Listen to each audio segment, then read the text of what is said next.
this is your hellhound boss, Saerin. Hello, hello, hello. Welcome in, welcome in, welcome in, everyone. Hello, Phoenix Rui, Night Ray, Jaded Scientist. Hello, Taco. Vivi, hello, hello. You're still alive. Hello, Vivi. Hello, Apostle. Hello, Mortal You. Hello, KB. KB is the high saying. Hello, hello. Hello, Aruma. Welcome in, welcome in. How soft your skin? Wouldn't you want to know? You want to take a look at my baby feet? For context, check in membership. For context, there is no context. Ready to have more depression, more depresso. Today we are indeed making the final push to the ISOLDE story quest, which is going to end within 2 days. So today's the only chance we have. The only chance we have to check out the ISOLDE story quest, The Small Room. It can't possibly be even more depresso than the main 1.7 chapter 6, right? We already had a tragic Yuri storyline. Emphasis on tragic, italices on Yuri. Depresso espresso. On the other note, the 1.2 rerun is up. I saw that. I did indeed. Yes. We'll find out together, I guess. Well, I was given a small warning that I should advise people of trigger warning, trauma warning. Yes, those two things. So, if that tells you anything about what the character story quest will be like, I'm holding out still a little bit of hope. You know it's bad when you need a warning? Indeed. Cute vtuber warning! Oh dear. Very much so. That's about right. Oh god. I was so emotional after the main story. I couldn't play this. I know. I felt like we needed a break. The main story was so depressive. Honestly, I'm surprised how kind of somewhat my predictions were correct. That if you haven't played chapter 6 in full, everyone, spoiler. But my prediction that she goes to jail. So correct. It's a love story between bars. The absolute go, Marcus. So true. I think her banner comes up later this week, right? I got a second. I slide, so your luck may decrease a bit. You got a second ISOLDE? I don't even have my first ISOLDE yet.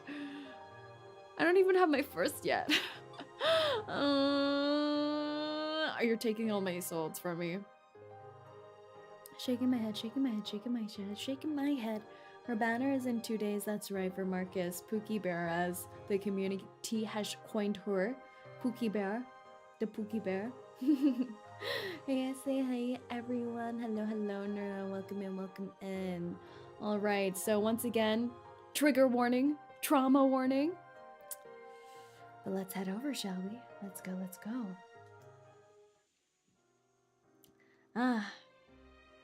Yes.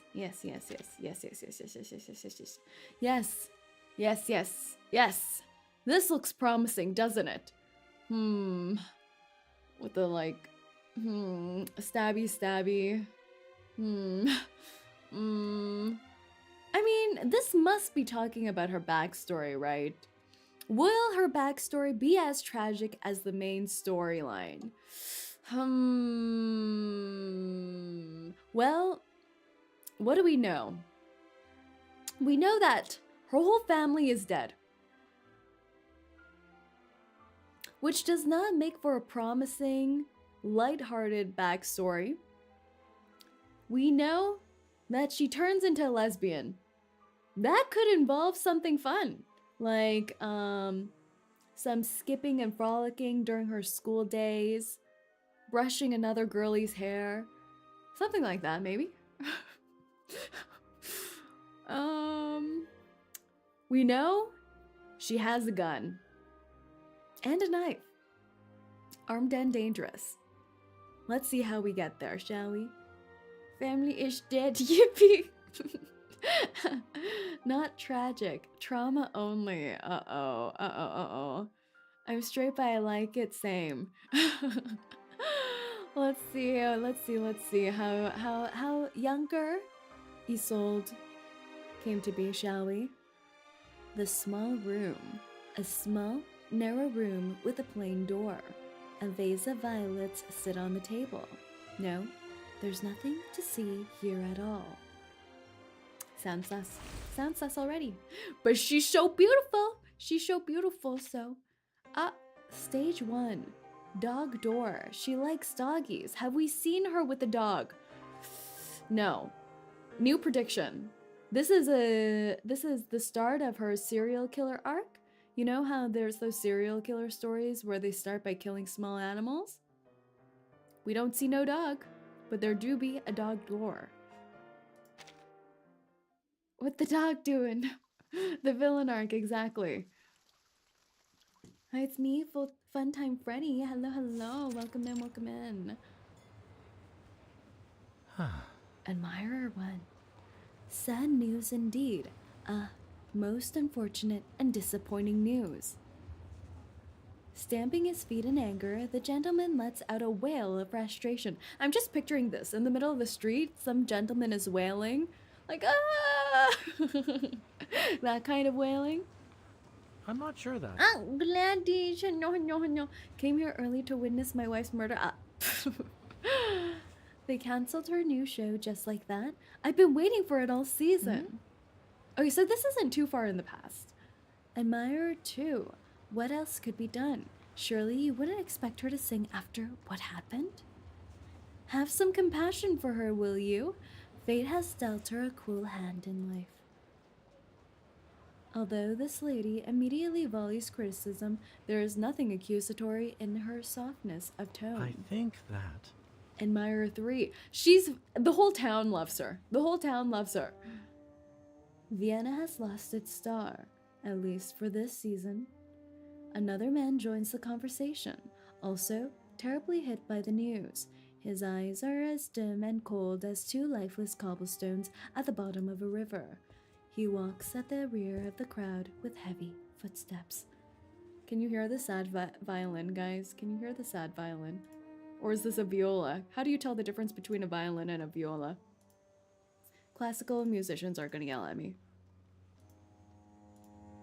Let me turn this up a little. Boop, boop, boop, boop, boop, boop, boop, boop, boop, boop, boop. Sad string instruments intensify. Viola is higher pitch, I believe. All I know is that violinists make fun of violists.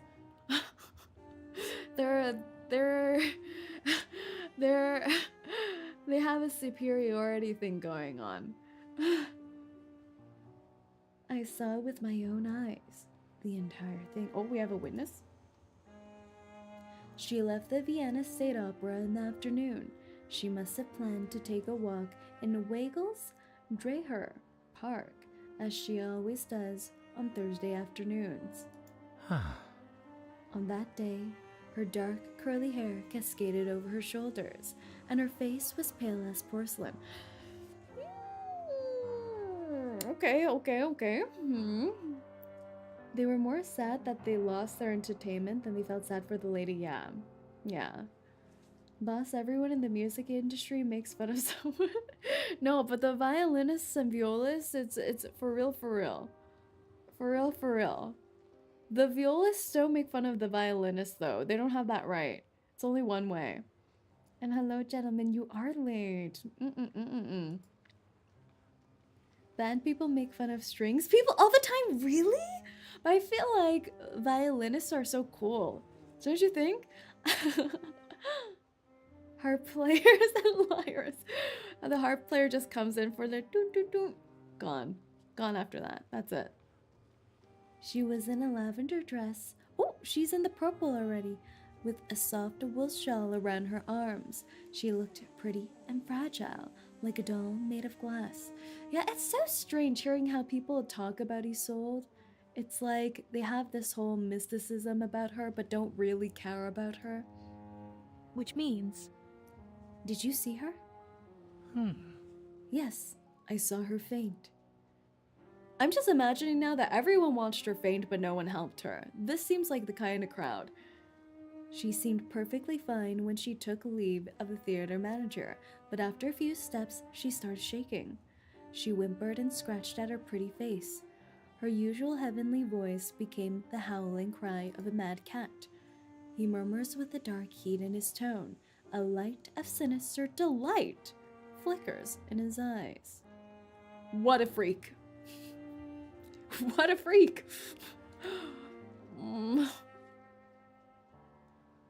Her servants tried to stop her, but it was too late. She ran off, tripped over her dress, and fell down the Albertina stairs. They helped her up, but by then, she already fainted. That's surprising. Poor thing. His audience responds with gasps and sobs. It breaks one's heart to see such a thing. Soon her physician came. He'd been by her side all day. A he-physician? A he-physician? A he-physician? We know who this is, don't we? It was only in the brief moment in which that horrid affair occurred that he was away attending to another matter. It's like NASCAR fans watching and writing for a crash and pile of yeah. Did he take her to the hospital? How is she now? Oh heavens, this is terribly sad. Most unfortunate for a talented lady such as her. She's so delicate. Even a strong gust of wind could whisk her off her feet, and now she has to come to terms with the painful fact that... Oh! That her dear child has been cruelly taken from her.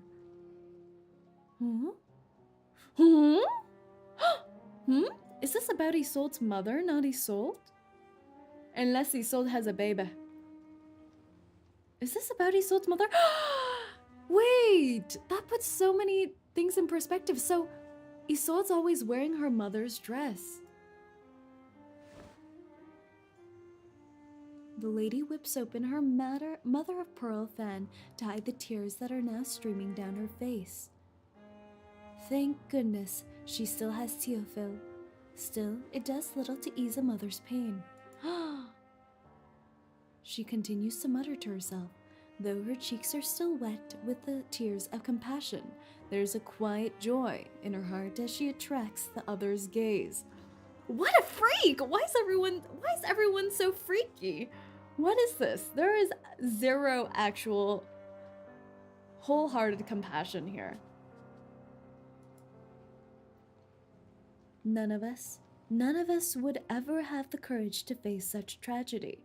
Having to witness her own child taken by death at the seance 3 days ago must have destroyed her. We were all there, you know. Lily, Marlene, Fiona, and I. That poor girl. Such a lovely little thing. So? Little Trista. She was only 3 years old. I remember in the main story we did get the mention of a sister, but very briefly. They're all freaks, We've been tricked, bamboozled, so true. Her rosy cheeks turned a grayish blue within seconds. Her pale lips were stained red with blood, and 2 golden tears welled in her empty eyes and ran down her cheeks. She died in a moment, just like that. But that sweet song didn't fade away.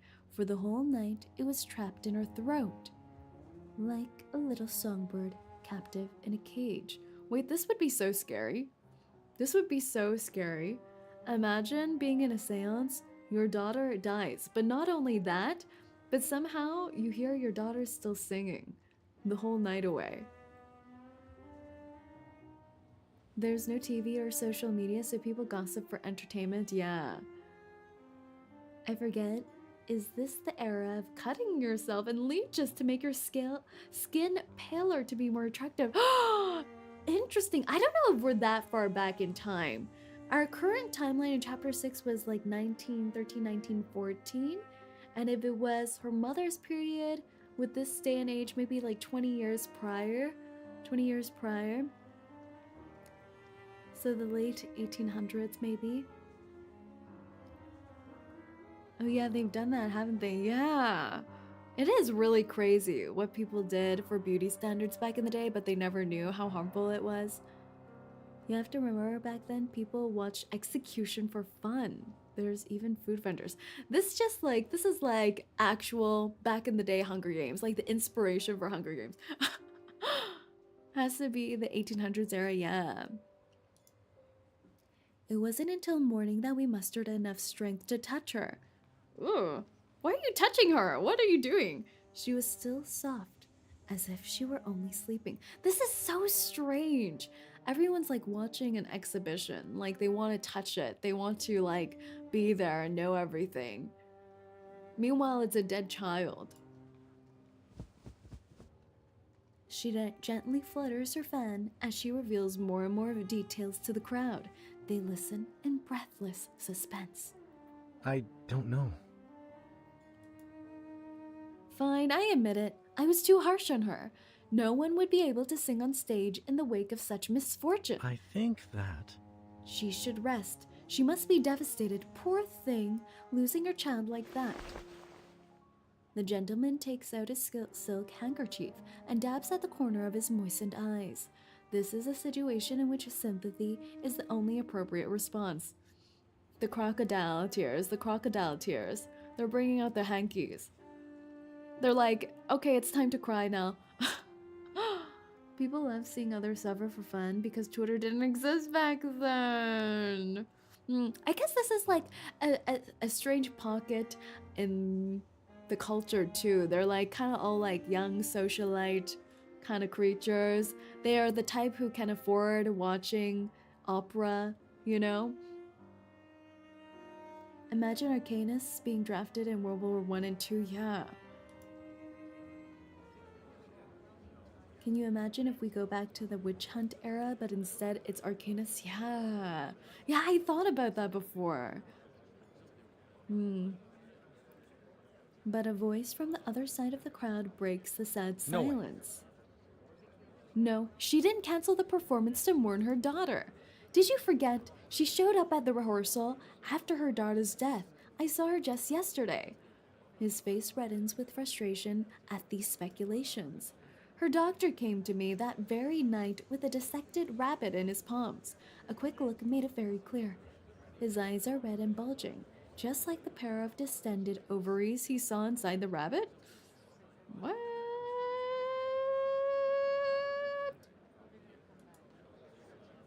Okay. She is with child again. 2 months into her pregnancy, in fact. The announcement of a new child just 3 days after her daughter's tragic death. The change in the rabbit's ovaries told us everything. I wish I could show you, good people, for it is evidence most irrefutable. What? What? Is this a thing? Is this a thing? Like you time your pregnancy with a rabbit? Like, oh, The old pregnancy test, was it really? Really? What do? Pee on the rabbit? What are you doing? Peckle, no, Peckle, no, Peckle. Don't question Arcanus witchcraft. In the old times. Don't be Daniel, run! Or do you have ovaries you want to show us? Arcanus sure are wacky. I guess we could, if we combine it with the Arcanus thing, maybe your Arcanist P like vibes with the bunny. I don't know. Pretty sure they just eat it raw. I mean, women used to think if they used their right foot, they'd have a boy. That's true. A lot of superstitions. Rasputin being an Arcanus. Imagine. Oh my god. Evangeline must rest. No matter how much she loves the stage and her audience, she has no choice. Evangeline, that's such a pretty name. That's such a pretty name. Oh.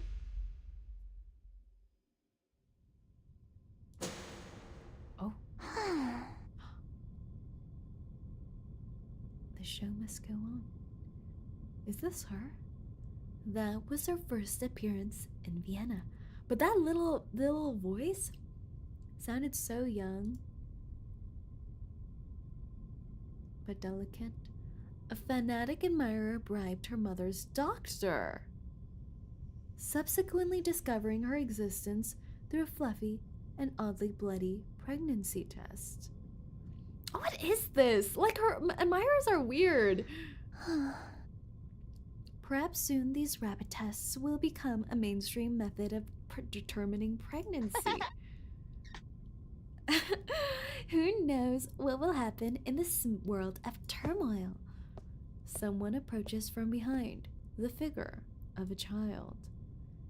Favored by the god of theater, this child is a star, even from before birth. In the many years that followed, before she made her debut, people talked of her as the girl who arrived upon the wings of death. Is that so? But is she really an opera singer?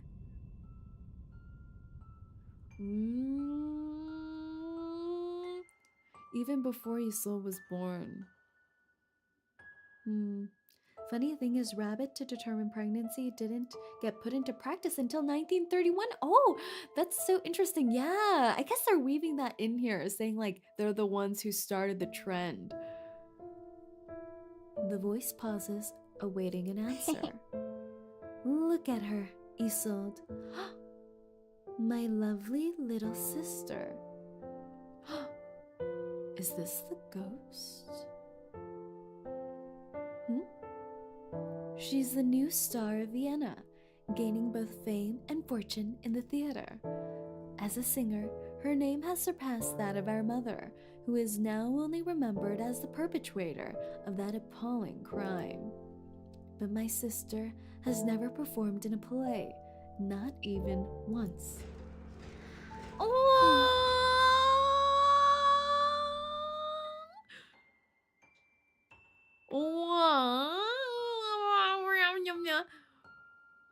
Oh, a murder! No, baby! She's so cute. But she does look a little evil, doesn't she? She looks like a little brat. She looks like a cute little brat. It's like when you see mothers dress up their little kids and put makeup and do their hair and dress them all up like a doll. Like, there's something so precious but also a little about it. The smile is so eerie, yeah, and her eyes too. She's there, but she also isn't. She's many people, including me. My voice in her throat, my smile on her face.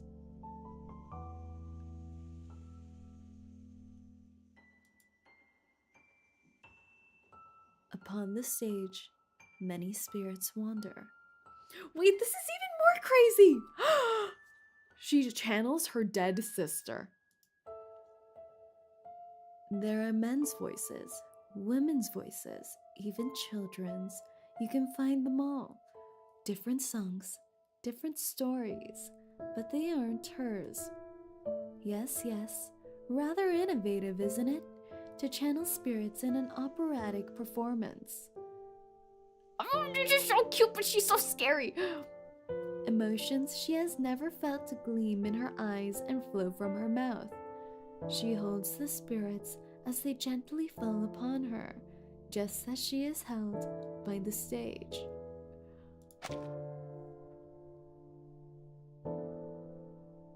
She looks so angelic, it's horrific, yeah. Even like the stars, the pearls woven in her hair. But her smile is so mischievous. Yes, that's right. Yes, silly goose. My little sister was never an actress. She's but a stage upon a stage, a pretty glass vessel.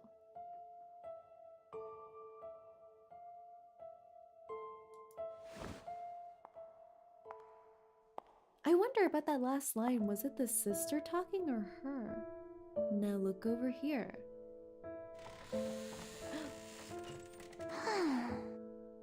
A door? Why is there a door? How strange. Am I right? Did I guess what you were thinking? The figure bursts into delighted laughter. It's like they're both here. It's like those kids in the horror movies, yeah. Oh, she's so scary. We all know what a stage looks like. There are no walls, but there are doors. No, not the entrance doors to the theater. I'm talking about the doors behind the wings, the hidden ones that lead backstage. The hand raps on the door. This is the first door. A narrow doggy door sitting an inch above the floor, painted in a calming blue. Who uses it, I wonder? Could it be a border terrier? At a well-proportioned 6 kilograms, it would fit through the door perfectly. It would be rather pleasant to keep around, a little angel in the home, a loyal and energetic friend, whose little paws softly tap across the marble floor. No. But no, the door isn't made for the little Scottish hill dweller. Their feet get muddy, their fur dirty, and they have the pitiful little faces of a little beggar. No, they don't fit in at all in this spotless home. Those who live here must be presentable and praiseworthy, with manners learned from the most esteemed of teachers. The terriers sprint past you as they chase one another, a flurry of wind rushing by your left calf. Something taller, heavier, and calmer emerges from the dark. A warm breath settles on the skin of your right calf. Ah, very good. A Leonberger. They were the stalwart friends of our Honorable Sissy, the Empress of Austria. People were once madly in love with them. A Borger?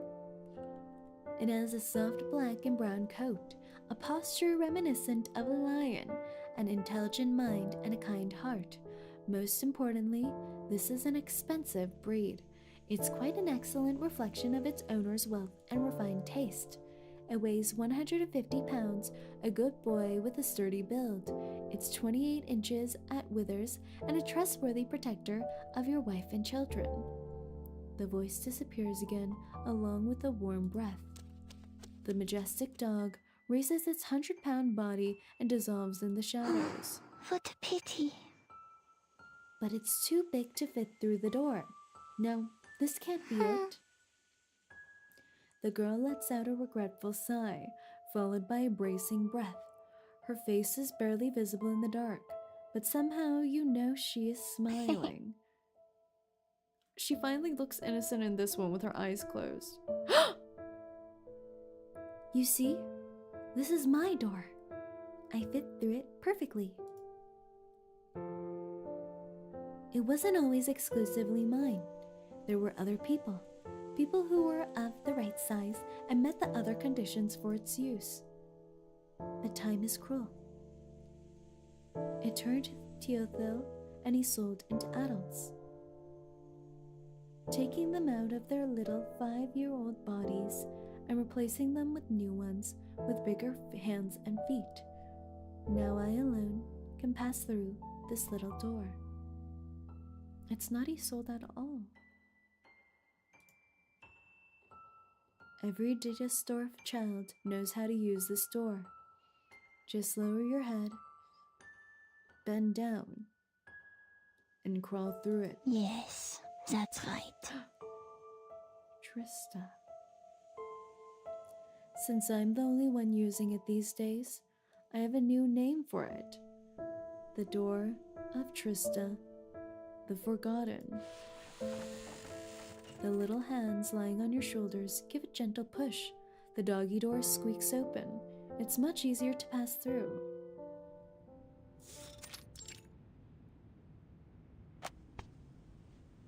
Than you had imagined.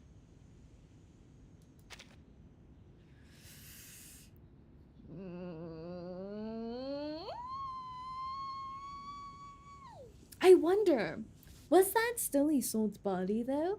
Or is that actually just Trista? And Trista sometimes possesses ISOLDE. Or is it that she's possessed ISOLDE's body and ISOLDE doesn't even realize now? She became an Ace Attorney character. It's ISOLDE's arcane skill, I thought. Yeah, I was thinking so too, because it looks so much like ISOLDE that I thought she was being possessed by her and they're both living in her body, but still, like, Trista's presence is so strong that she still feels like she's the one crawling through the doggy door. But now I'm not sure. Because she said, oh, ISOLDE and 𝐒𝐿𝐴 grew up and no longer have to use the door. So is it just all Trista? From that child that we saw? And Evangeline, the mother. The living can't hear the cries of the dead. Why the hell are they using a doggy door is the question. I think it's the feeling of, I mean, Trista did die young, exactly, yeah. So she's like forever staying in that young state that she died as, and is kind of haunting the stage. Yeah, I think the doggy door is kind of like a representation of how they always have to fit through this mold of being perfect and everything like that. But how come when, like, ISOLDE and 𝐒𝐿𝐴 grow up, they no longer have to use it, though? I would think that they're still upholding those same expectations. Let's see how Mother is. Maybe Mother is nice. Maybe Mother's not pushing her children through little doggy doors, you know? Maybe they just like doggy doors. They grew up and don't fit. Yeah, they don't, like, But I wonder how that works with the metaphor, you know? Because is it like they grew up so they found their own freedoms and no longer are contained through the door? I wonder. Hush, my baby. Dry your tears. The cradle's safe and warm. It is just all baby Trista. Oh, she doesn't refer. Does she refer to her as mom?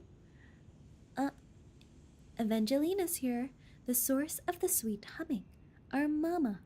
We all once lived inside her. I don't know. She still seems like she's talking like she's outside of the scene, like a ghost. She always rocked this cradle with her left hand. It's the same one that 𝐒𝐿𝐴, I, and our little sister ISOLDE all used. She looks like such an angel. Even like her lashes look like little feathers. Like design-wise, she is so precious. And then she turns evil. She's singing her lullaby. Oh, she's watching her mama with ISOLDE. She has like kind of like the same habits as ISOLDE too, like how ISOLDE brushes her hair behind her ear, but instead she like does a little tuggy tug. But her performance is rather clumsy. It's a new song, a birth gift to ISOLDE from the playwright. He wrote one for each of us when we were born. Evangeline looks so tired, but so classy. She's asleep, thank goodness. She cries so much, always trembling as if something's frightened her. She must see her already. The mother sighs as she sits by the bed. Mother said I was the same way when I was a baby. Perhaps it's a family trait passed down from girl to girl. She thinks to herself, running her fingers along the edge of the cradle. As soon as the word curse comes to mind, she feels the tip of her fingers touch something, a dent in the wood left by her second child. No, that's not true.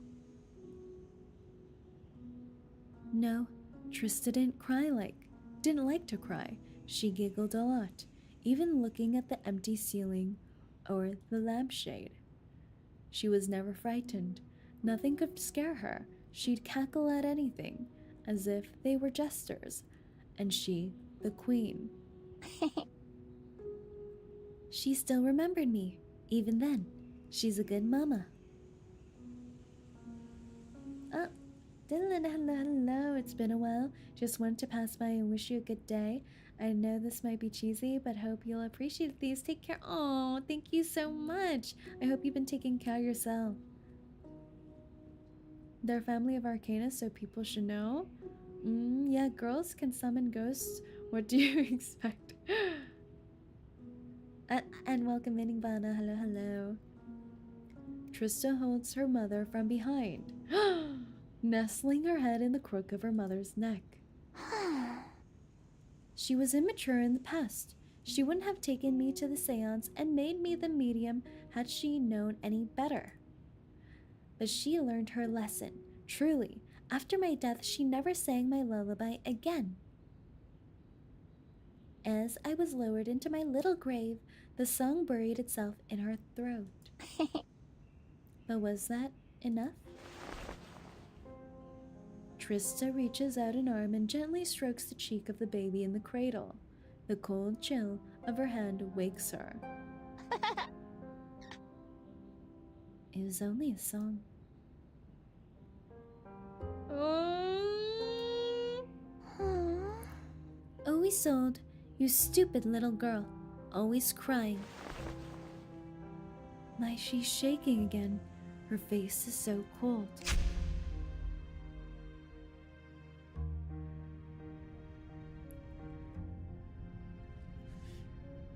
This is really messed up, actually. Yeah, baby ISOLDE. She's terrorizing baby ISOLDE. However you look at it, my failure laid the groundwork for ISOLDE's success. What do you think? Perhaps you don't think she's successful, but at least she didn't turn into a little lump of dead meat at the age of 3. Her smile. For a disastrous daughter, that's quite an achievement. I'm very fond of my little sister. I love her. I sang her the buried lullaby, my lullaby. I laid beside her on those crying nights and trembling mornings. I crawled with her and I walked with her. Sometimes I think about how I could have grown up as she did. What a pity that I'm 6 feet under the earth while she walks upon it. She soon turned 3, but the seance didn't happen. As I have told you, my mother, my Evangeline, had learned her lesson. She knew better by then. She continued to put off my little sister's first seance for many years. She was 6 by the time she was led into the candlelight.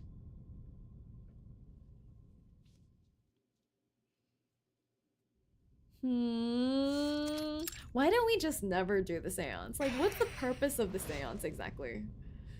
Oh my gosh, ISOLDE and her look exactly alike. Except she looks less evil right now. Oh, but you know what? It would be interesting. I feel like this whole theme, it's like Trista's constantly possessing ISOLDE, so their identities become more entwined, even their outer appearance, and they're confusing each other for one another. I think it's like baptizing. Okay. So Trista died because she got possessed. Yeah, Trista died because of the seance. She died at the seance. Rare moment of ISOLDE not looking like she'll murder her whole theater.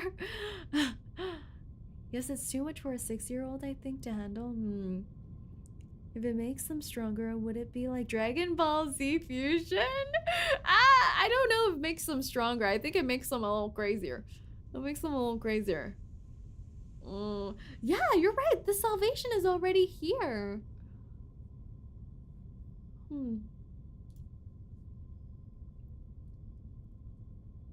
I don't think the Trista we're seeing is Trista, but maybe that's what I was wondering too. Like when Trista first appeared, I was like, is that actually Trista? Or is that Trista in 𝐂𝐡𝐚's body? But maybe they're both just so similar. It's hard to say. Reuse BG, that could also be it. That could also be it. Nova Lady 1, tell us, child, what do you see? The candlelight flickers in the dark room. The lady asking the questions leans forward in eagerness, the light reflected in her eyes. Oh, she looks so baby. Baby 𝐂𝐿𝐴. She don't look evil at all. She's so baby. Speak, good child. The spirit has come to us. It has come to you. I need an answer. I've waited so long for this child. I've heard all about your gifts. She had waited 3 years, much too long for someone whose insides twist with anxiety over the future. 𝐂𝐿𝐴 takes a deep breath, letting it out slowly.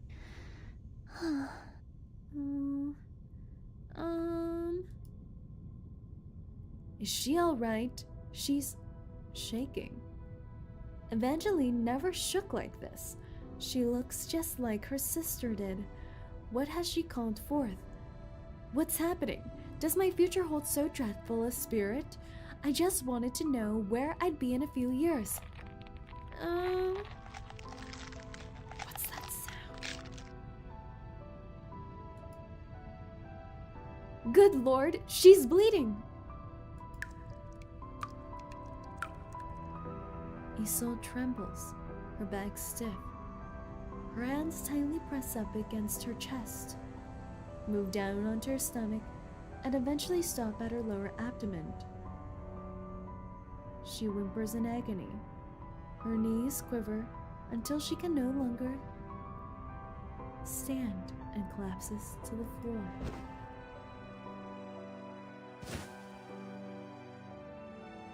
The candlelight! It's flickering! She did it! And the speech, oh my god. I see. Her pale arm writhes under her sleeve like a thin white snake. It lifts its head, its red tongue flicking towards the lady. I see you, in a sea of green. Horses are neighing, wind is blowing, the wind. Red drips from her nose and down onto her chest, blending into the whirls of dark colors on her dress. The air is filled with the metallic smell of blood. The wind is blowing and blowing. Yes, it came in from the window. That's right, it's wind. I see it now. It's the wind. It's the curtains. The curtains. 𝐂𝐿𝐴 abruptly lifts her upper body and starts rhythmically slapping her bloody palms against the floor.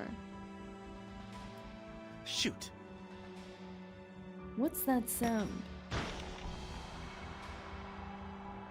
The windows are thrown open. An icy wind rushes into the room, immediately extinguishing the candles. Wind? How? We locked the window. Something's wrong. Oh, something's wrong now? You realize something's wrong now? She's getting out of control. 𝐂𝐿𝐴! Everyone leaps to their feet, scrambling to reach the door first. Amidst the chaos, the young girl stands up. 𝐂𝐿𝐴, stay calm, 𝐂𝐿𝐴. To her, the call of her mother sounds like echoes from a faraway place. 𝐂𝐿𝐴 simply drops her head and gently nibbles at her nails.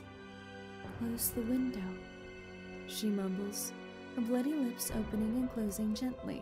Then, they open wide. She cackles with delight before screaming in a voice It is not entirely her own. Close the window! Close the window! Close the window!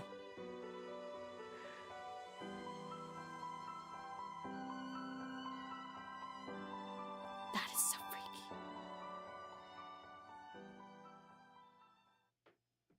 freaky.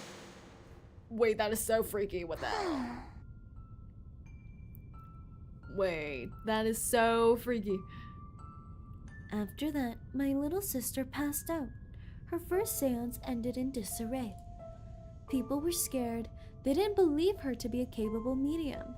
You would have thought the same had you seen her blood-splattered gown. The successive failures of me and my sister completely shattered the curiosity over these seances. People started to believe that our ability to channel the spirits had become too strong to control, and that the practice was somewhat evil. Yeah, it is pretty evil. Forcing little girls to perform seances is pretty evil.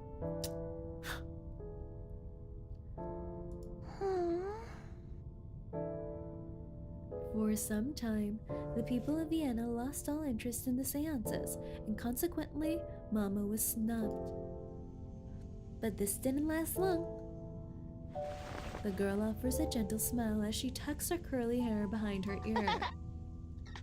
Annette Mayer, who spent the rest of her life afraid of the color green because of the prophecy brought forth through my sister, met her end.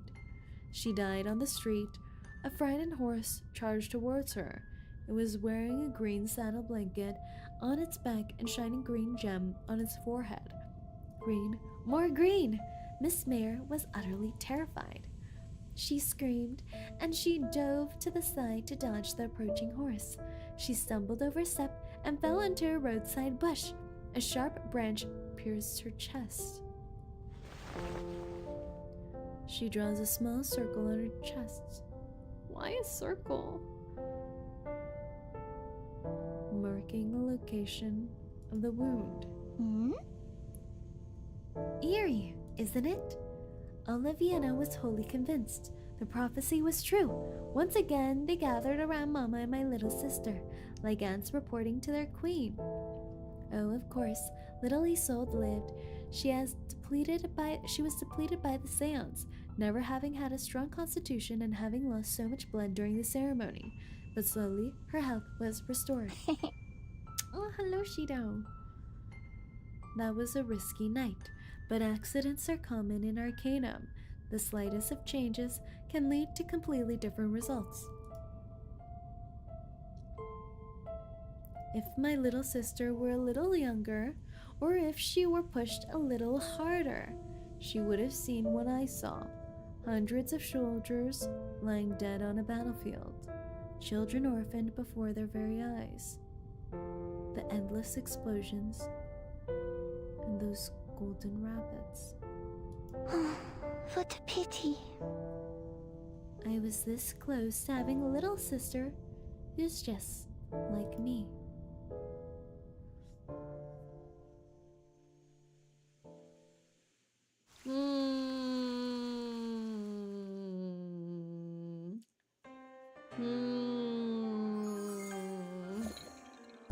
Oh, and Shido, I hope you're doing better. I'm doing my best. I'm drinking lots of mineral water and some meds. Yeah, please get some good rest. Food poisoning, yeah, food poisoning is the worst. There's 8 parts like usual. Remember the golden rabbit? Yeah. Wait, this is so freaky though. So Trista, when she was young and during her seance, saw the World War and that's why she died?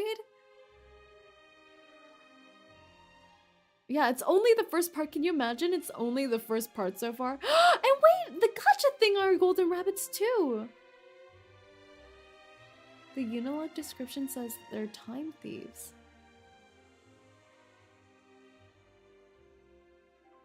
Whoa. Don't worry, boss, it gets worse? Wait, this is already so terrible. Like her mother holding on to her past bright life, pushing her daughters to do seances too. Like, why?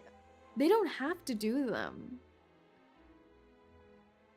and these people just using them, seeing how much pain it brings them, and like killed one of the daughters, but still they're like, yeah, rest, but come back so I can know my future. And in the end, that future haunts them back too.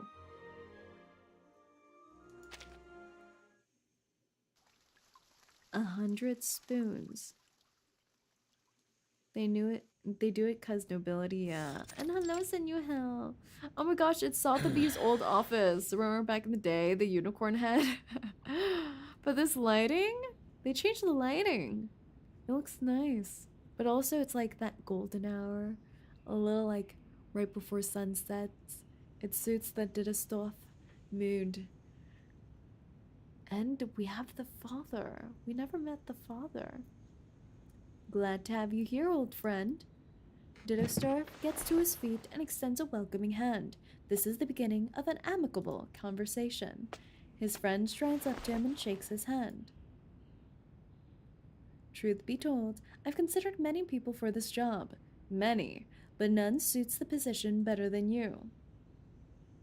"You're being modest, my friend. I had thought about getting her a governess." Yes. "Governess may well raise ordinary ladies, but my little girl is anything but. I'll settle for nothing but the best for her."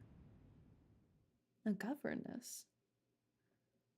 It's kind of cool that spirits can travel through time. Yeah. ISOLDE, my child. Guys, I don't like this.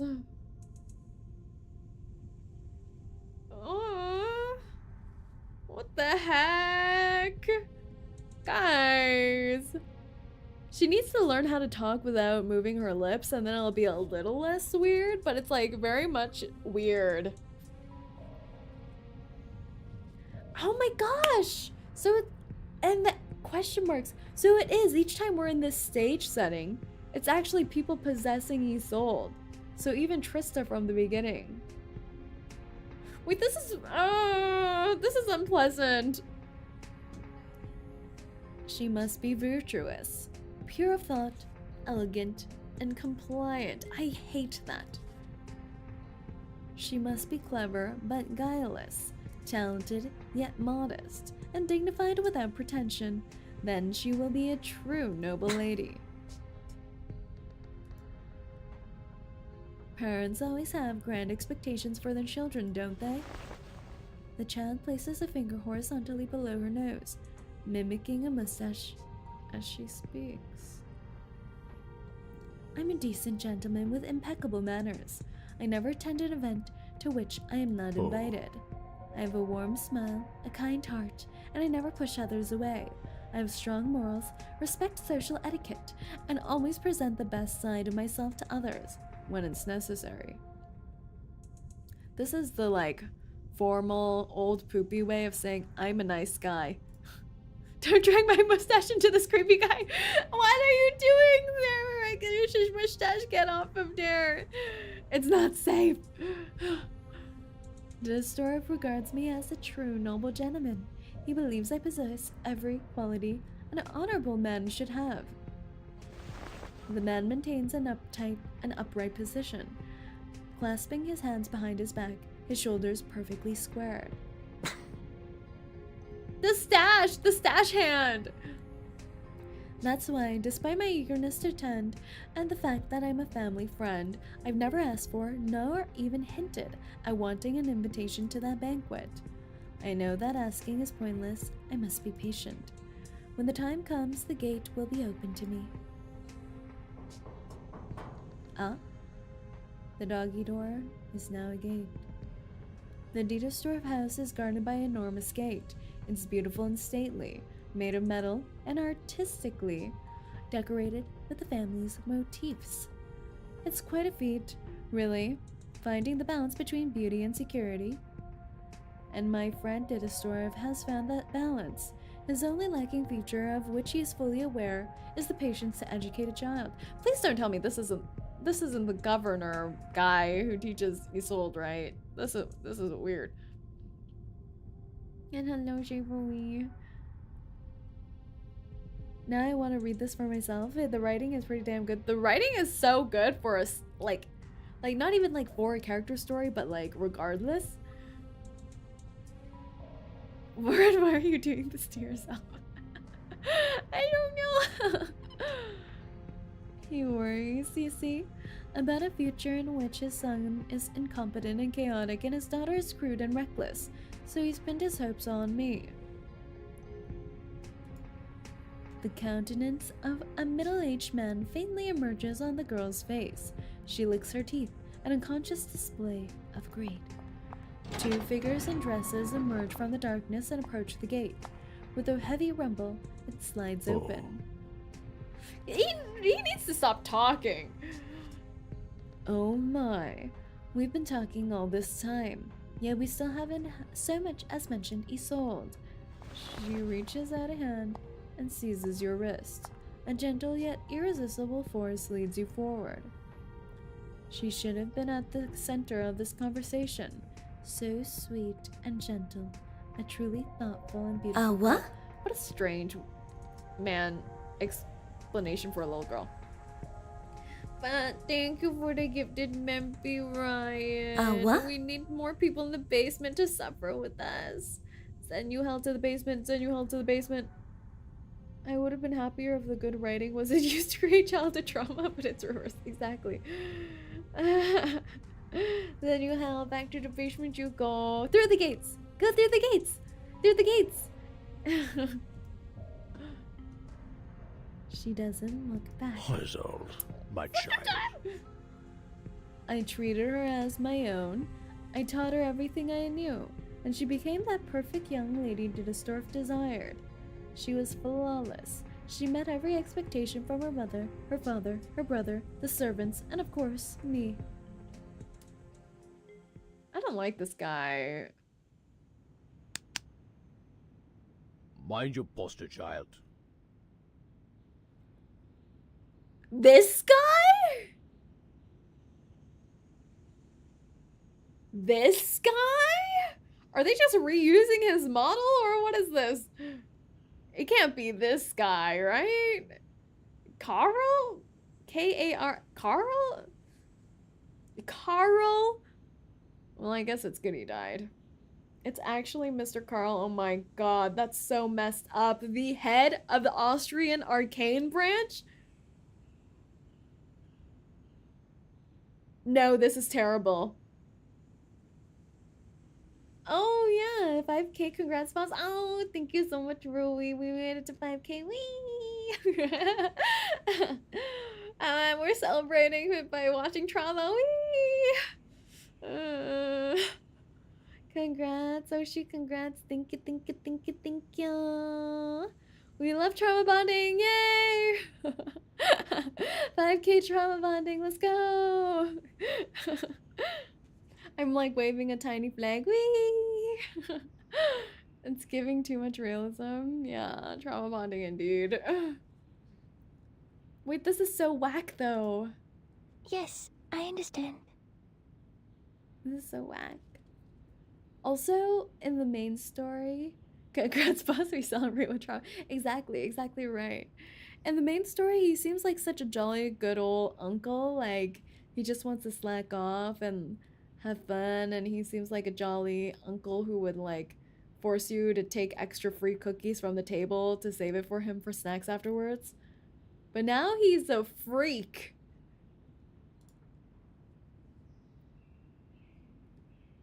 Little ISOLDE's body tenses. She straightens her back further.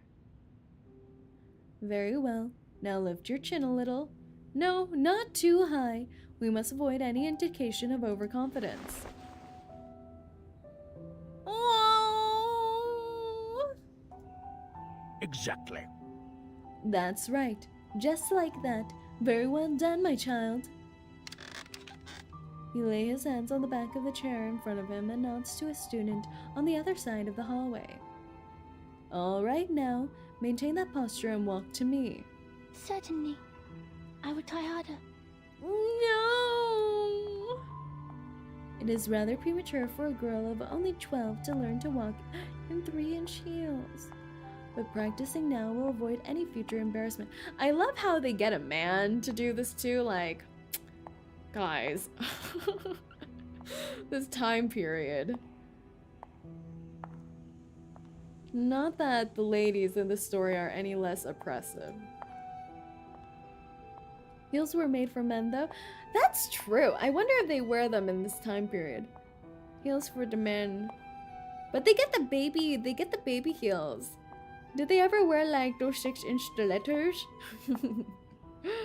Let's do a catwalk. Fashion.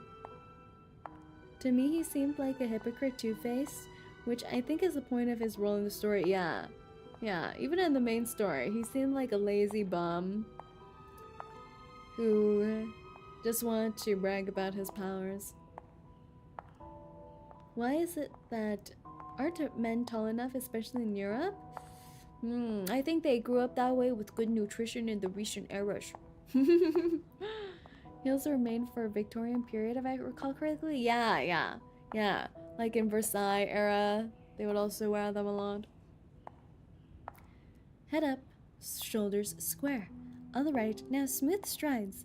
Don't sway and don't bounce up and down. Breathe in, step forward, waist balance, and again. Don't lean forward, straighten your back, knees steady. No mistakes. Don't make any mistakes. This is like messed up. They were originally horse riding shoes. Oh, interesting. This guy doesn't deserve a mustache. Exactly, and we praised his mustache before. Whack it off, shave it. Anyway, with that out of the way, the sniper is eepy. They need to stop waking me up at 4 a.m. so I can watch VTubers all night. That's right. Get eepy. Thank you for the gifty, Ryan. And if you need to go eep, go eep. Boss, can I punch him? He really gives me the creeps. I think we need to wax him. 360. Under the bell. Turn around. Car wash style. And then we punch him. Yeah. I've got to go to work, but we'll hit the VOD to see the reaction of the story and see if boss gets ISOLDE. Oh, thank you for coming by, though, you. Have a good time at work. Snore noises. Honk schnoo. 6 years have passed. Oh, she shot up since her first seance. Her days of reaching up for door handles are long gone. She stands there, a living example of perfection, all thanks to her education. ISOLDE, my child. I hate this. Why does he sound so much freakier in the story? Like, his voice actually rose throughout the ears. It made him more like a jolly old pap. But now he's just... I don't like it. And the gentleman smiles and pulls out the chair. Have a seat. Let's move on to your next subject. Time is against us, young lady. We spent an extra 15 minutes working on your posture. I've been told that you'll have a vocal lesson later. Don't worry, I shall see you again for our literature class after its completion. Tonight we'll be reading about a dinner. There will be mention of the dining etiquette we've practiced before, so this is a good chance for you to review it. Danke. The girl gracefully sits down. A maid hurries over and helps her adjust the chair. A bowl of vegetable soup is sitting before... even, like, her eating is a test. My apologies. May I ask a question, sir? If I remember correctly, you told me that we had completed the rules of dining etiquette last week. Did I misunderstand? She's like, when will I be free? You did not, my child. The gentleman picks up a silver spoon and places it in her open palm. One by one, he adjusts her fingers until they close around the spoon handle. I disagree.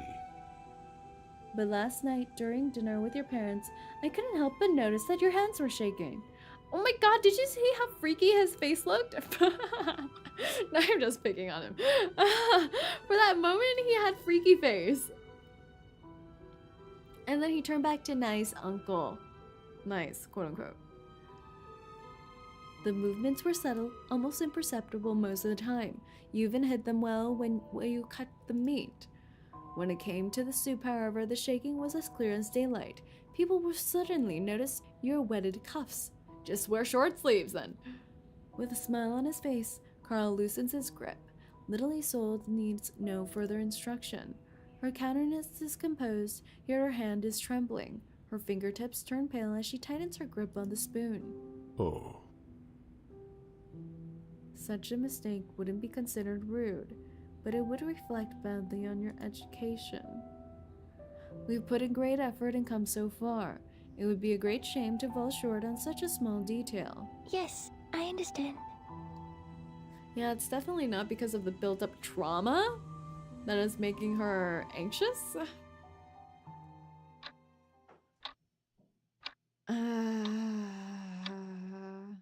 She has to be perfect in every way, perfect for him, disgusting creep. Yeah, it's like having a helicopter parents, but she has multiple, many. Her mother, father, this creep, and her dead sister singing dead lullabies to her. Even Trista has expectations for her. Isn't that crazy? 100 times. The gentleman paces around the lounge, feeling utterly complacent about his work. I asked her to practice it 100 times. She's the daughter of Evangeline, the greatest opera singer to ever grace the stages of Vienna. She has her eyes, her nose, her cheeks. How could she possibly have such a shaky hand while using a spoon? I disagree. Can you stop boring her body? Like... He shakes his head, his dark hair on the back of his head shining with vitality.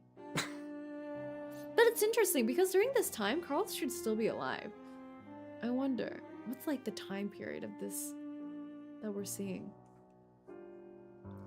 I could tell she was getting tired towards the end of the session. She'd hidden it well thus far, just as she'd been instructed to do. And since I can tell she's getting a little tired at the 99 and 100th time, I'm gonna give her 20 more times. Is that what he's gonna be doing? Is that what he's gonna be doing? I say, how are you, Camilla? She's only 12 after all. And she went straight from a 3-hour poise and posture class to repeatedly raising and lowering the spoon for an hour more? But she carried on, just as I expected her to. She had a smile on her face. Her voice remained soft. Her eyes were gentle as a spring breeze. She's a darling little lamb. Exactly. All our efforts paid off. He stops by the window, his gaze fixed upon the garden lawn. Evangeline sits in the sunshine, a white rabbit in her arms. She's stroking it, gently grooming its hair. Her wrists were still tight and shaky the first 20 times we practiced. It wasn't until the 65th attempt that things started to improve. Perhaps she was too tired to shake. Perhaps her joints were numb. Or perhaps she finally mastered the skill and calmed herself. By the 100th practice, the soup in her spoon was as still as a mirror. I could see the reflection of my face within it. Carl's eyes flicker back to the table. The soup is now cold and thick, the chair is pulled out, and Isolde is nowhere to be found. Oh. I still have no idea why she was trembling so much. Maybe there's an issue with the muscle in her hand, or maybe it's an unfortunate side effect of her uninherited ability, but I'm certain that she'll be rid of it, this unsightly habit, within a week. She will become Evangeline. Only better. Interesting. This, you see, is the benefit of a proper education. If only I could travel back in time and give poor Evangeline the same opportunities. So you mean... You seem surprised. Why? I adore Evangeline. I'll forever be loyal, audience member, and supportive friend. But that doesn't mean that I'm blind to her flaws. She's mad, unstable. She spends half the day unconscious and the other half, God bless, in hysteria, even incontinence. She's a pitiful woman indeed, worthy of little admiration. Exactly. Yes, she's the center of the crowd. Yes, she's important figures, attend her seances, and listen to her piously.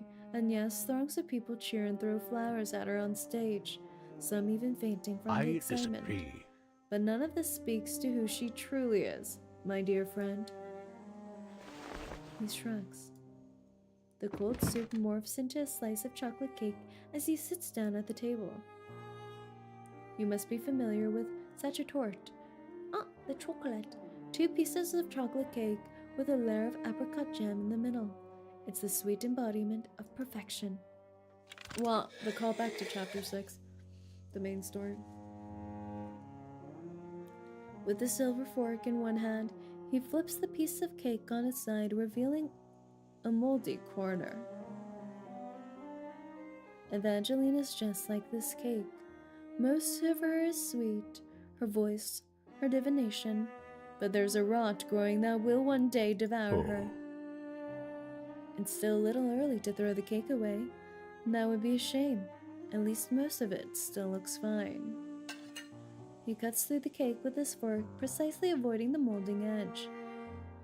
We can still enjoy the good part of the cake, as long as we're careful about where the dessert fork lands. Dittersdorf didn't marry her after all. But it's a somewhat troublesome process. The people's appetite for such torts will never wane, and one cake sours, they will look for another. Poor Evangeline simply cannot satisfy their desires any longer. They need something fresh, delicious, sweet. He savors the cake, a smile growing on his face. ISOLDE, my child. ISOLDE is that new confectionery, freshly out of the oven and waiting to be served. Everything was wrong about that. Everything was wrong about that. That was so disturbing. 100 spoons. 100 spoons. It's like hundreds of people just eating away at them. You see why the warning was suggested at the beginning? Yeah. This is why I hate child actors, not the people per se, but what they do to them. Yeah, I remember actually watching an interview from the... Is it like the Sprouts twins? Like Dylan and Cole Sprout, who are like the child actors on Sweet Life of Zack and Cody on Disney Channel. And they said there's 2 types of actors, childhood actors in Hollywood. Those who are like those Shakespearean and think acting is this whole glorious thing, and the poor, where their parents just send them off to make money. Mr. Carl looking like Dr. Disrespect there. This is why Carl was the Scapia in the play and got stabbed.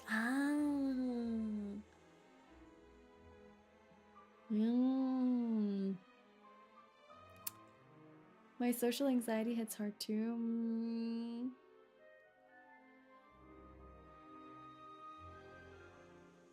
Ay ay ay ay ay ay ay ay ay ay ay ay ay ay ay. Ruler smack was missing? Yeah, I guess so. But they're just like doing all these like torturous things, like the 100 spoonfuls of soup and everything.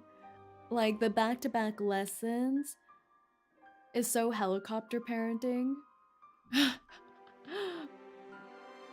But it's like all the expectations and how they're viewing her makes it even worse.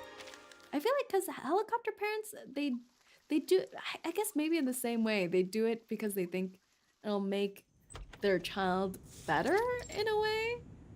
But here instead they're using them to uphold their own value in society. I don't know.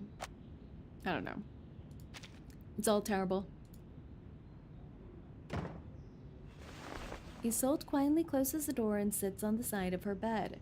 She falls back and stares at the ceiling. Her body aches, her hands and feet feel like lead, and her eyes are swollen from fatigue. Her headaches worsen at night, so she rarely sleeps well. The cotton pads didn't help. The heels still rubbed my feet. And this is so bad too. Like, putting a child in heels is so bad. Like, it's just... I hear like ballet is also really bad for children, but there's like a reason why they don't put them on point until a certain age. The vocal lesson's over, and my literature class is cancelled because Mr. Carl was invited to a banquet. So when it's his turn to flaunt his stuff, he like cancels. Like, it's so weird. He puts such high expectations on ISOLDE, but I feel like Mr. Carl embodies none of it. Like, does Mr. Carl seem like some perfect creature to you? It's so odd. And the way he judged ISOLDE's mother was so freaky. Looks like I can rest early today. Wonderful. She turns her head to the side and her eyes meet another. A young girl lies beside her with features that resemble her own. She never gets a break. What is up? Where is Theophil? Is Theophil going through this too? Carl is molding his soul to be his perfect girl. Like, that's a child. Yeah, it's like that freaky thing. Like how there's these tropes in movies where there's these like obsessive dudes who love on the mothers, but the mothers are married to some other dude, so he's like, oh, I can't have the mother, so let's have the child, kind of thing, you know? But the whole time they just look at them as possessions. Their foreheads press against each other. The girl's eyes are hollow, only filled with golden tears. Her lips open. Oh, it's giving Twilight. It's crazy. It is so giving Twilight. It's so giving Twilight. Her lips open and close as she mutters a question. One that has been asked many times before.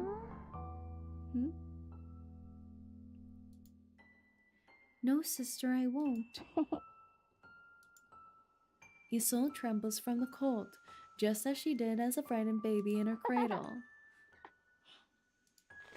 The girl giggles, curling her arms around ISOLDE's neck and clutching at her like a vine wrapped around a tree. Her little body swells, becoming cold and heavy like a piece of iron. Here she goes again with her usual games. Whenever ISOLDE is tired and weary, Trista seeks her out to play like this. What's up with Trista? Like, Trista like died when she was 2, but how come she's so evil? Like, I get that she died from seeing the visions of the war and that kind of turned her cuckoo, right? But this is something else. Please, sister, you're hurting me.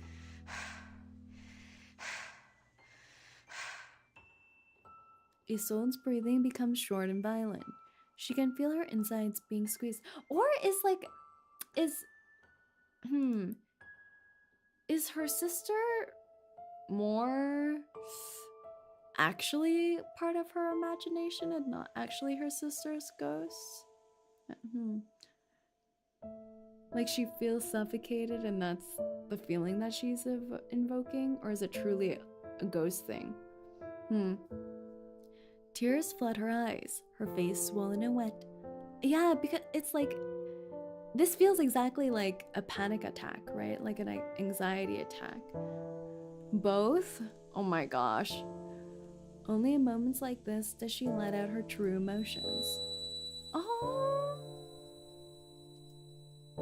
The pressure makes her nauseous. Trista giggles, her laughter lingering in the room.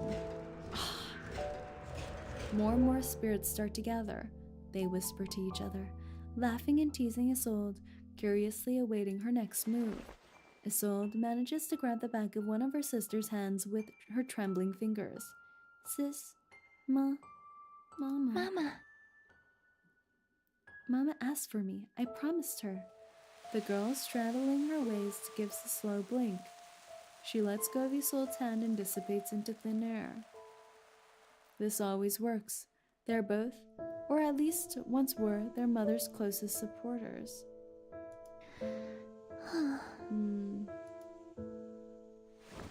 I think part of the point with the Trista thing is that Isolde has to measure up to immeasurable standards, basically replace her.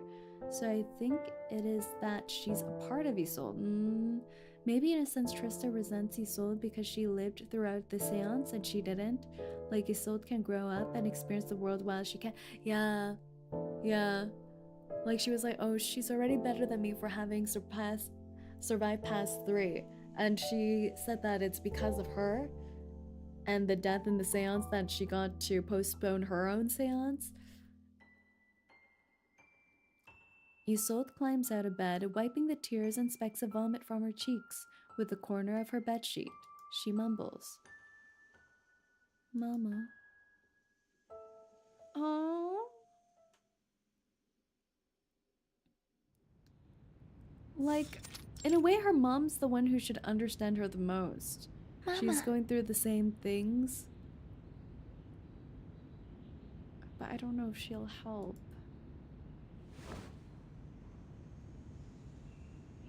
Her mother looks up from the 2 rabbits cradled in her arms. One white, the other yellow. And her pale face radiates a smile. "Isolde, my sweet girl, come. Listen, child. See, I have apple strudel and bloom here. Oh, and the nightingale your father just bought. I was hoping to take the swan in here too, but it was swimming on the lake, so we couldn't get close to it. This mother is sometimes more of a child than her own daughter. She is cheerful and innocent, simple as a blank canvas. She is always a pleasure to spend time with." Okay. So Trista is envious of her, that she can grow up and live, so she wants to be her, or in a way, taking over her body. Yeah. It's interesting because Trista has said like, oh, she can't fail the disastrous thing as well, so she puts on some sort of expectation on her as well.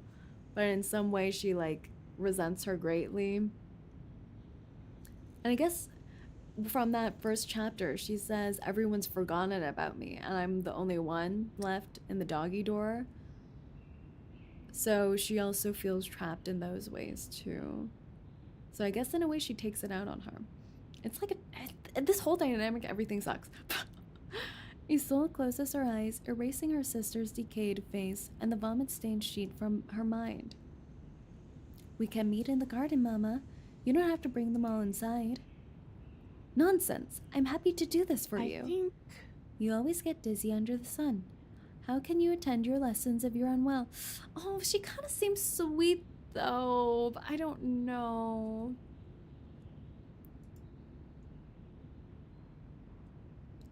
"The lounge is much nicer. We can enjoy a bit of sunshine through the windows and listen to music." Her mother pats the cushion next to her.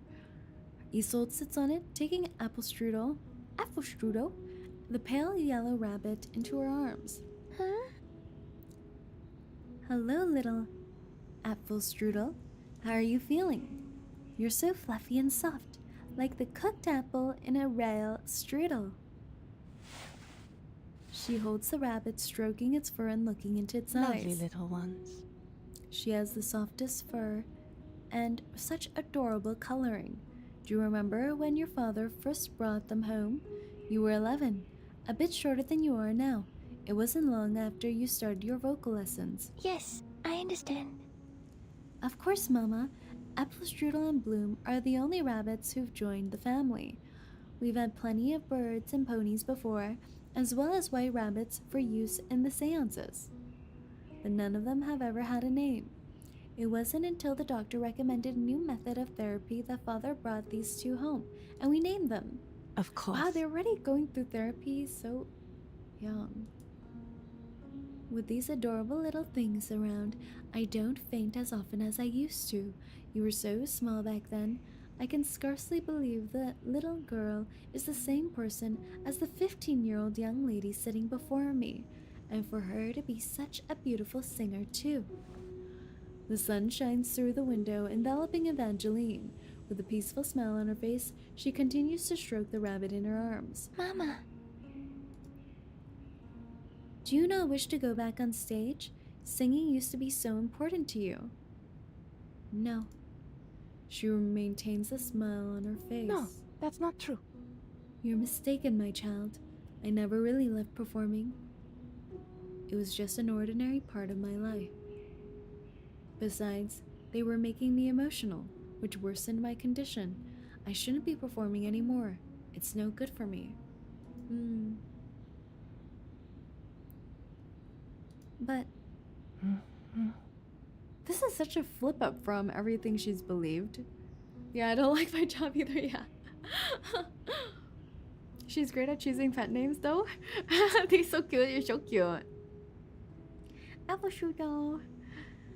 I'll be fine. As the doctor said, caring for animals brings me peace.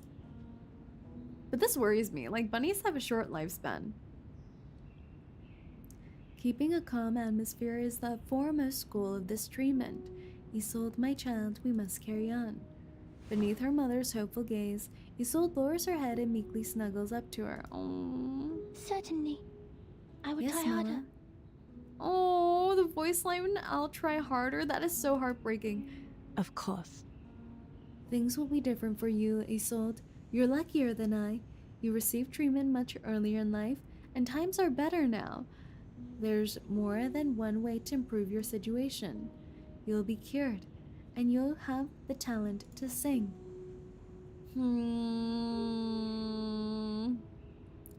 Her mother's voice seems to come from above her head.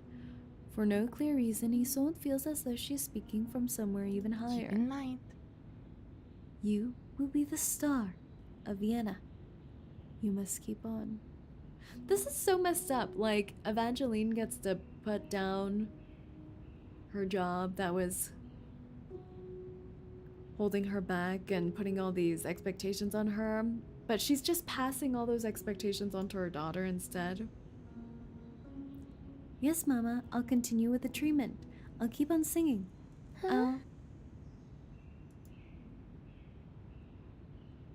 Apfelstrudel has started to nibble on her young master's glove. Apfelstrudel, are you hungry?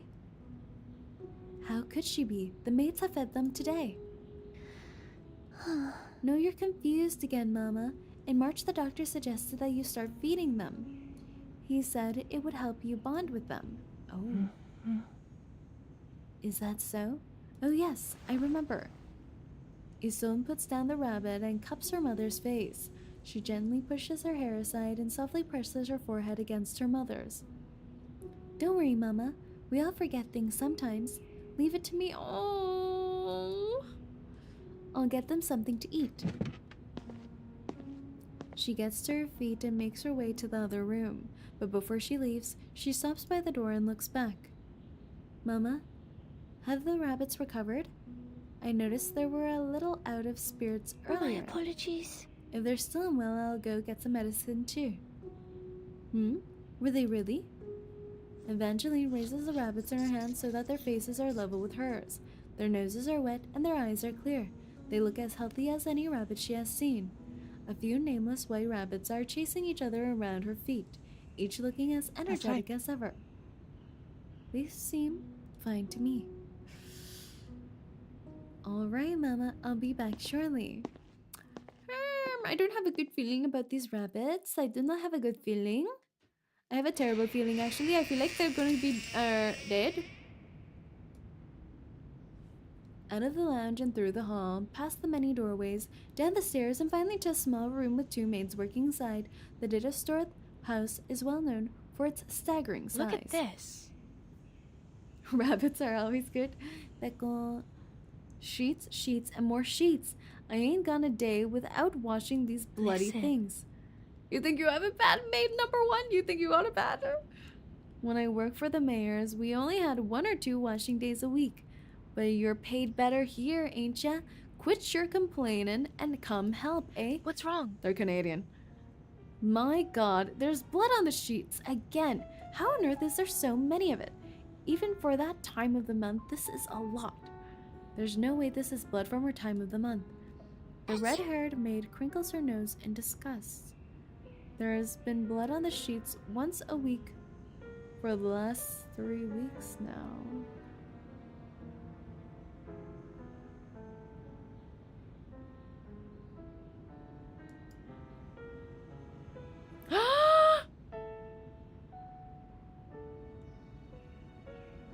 I'd say it comes from those dead rabbits and birds. I see. Lucas threw away another load of dead animals yesterday. I saw birds, ponies, but mostly rabbits. The yellow and white ones. Which means I've lost count of the number of apple strudels and blooms we've had. They got 2 new ones just today. That's why they looked healthy today. Wait. Is it her mother who's doing this?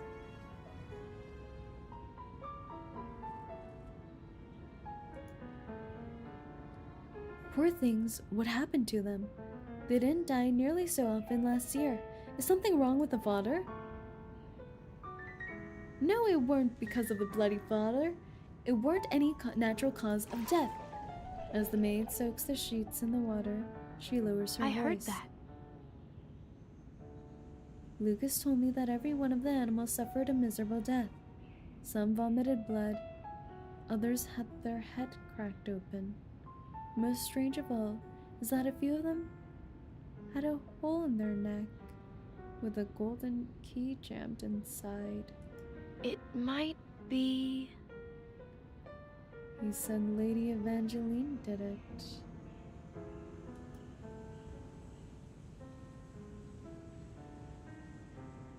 Oh, come off it. Lady Evangeline loves those animals. She's always carrying those rabbits around in her arms. It sounds like Melania's view. You're right, actually, with that accent. Well, you didn't see her crush the poor nightingale with her bare hands when she was having an episode. She's ill. So is Lady Isolde. It runs in the family, like a curse. The doctor said it was hysteria, something to do with their wandering wombs. What the hell? Their wandering wombs? Come on now. Drives them mad and makes them bleed and all. Look at this. Which explains these bloodstains. Do you think Lady Isolde will one day lose her mind like her mother? Why do you care? She's been awfully kind to me. She helped me settle in. The maid with short dark hair looks down at the dirty bedsheet in her hands. It is covered in vomit and sweat. Here is the case. It is Melania. She's still young, but she's already such a perfect little lady. Gentle, polite, beautiful, kind.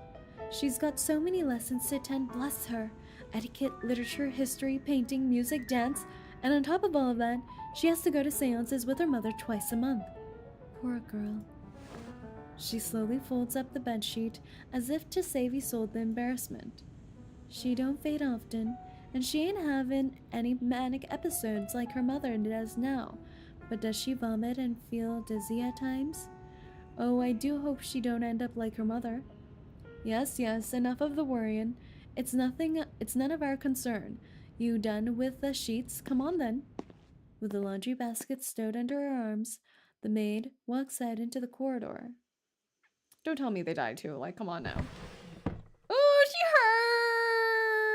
hurt! She definitely hurt!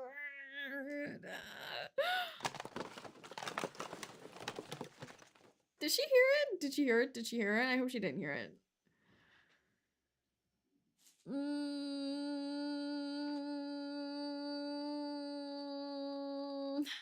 Her doctor recommended her mom take animal therapy. And she never remembers them afterwards. I don't... Yes, now I remember. I left it in this drawer. Ah, there it is.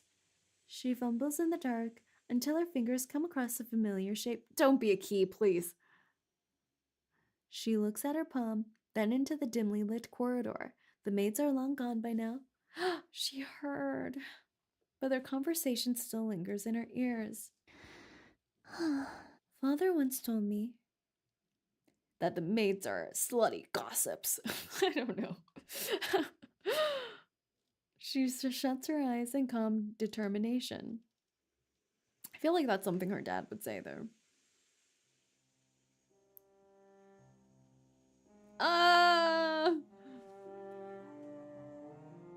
Being graceful, be self-restrained, and be kind to others. Be compassionate, especially towards the less privileged.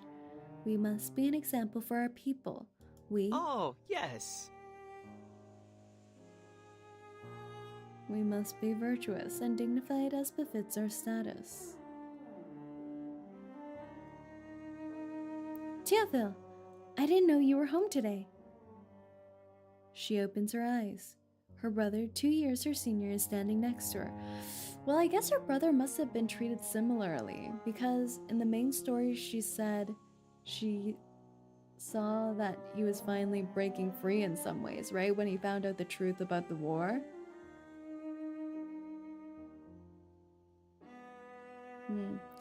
Will your studio do the Green Lake rerun event? I played it the first time around. So I feel like the rerun would just be for the rewards. If I have time. But really, before this patch, I thought the Green Lake was the best event. But the writing in this patch is insane. Yeah, I also thought it might be that too, Jura. I thought maybe Teofil doesn't go under the same scrutiny because he's a boy. Very possible. Just reenact the sofa scene.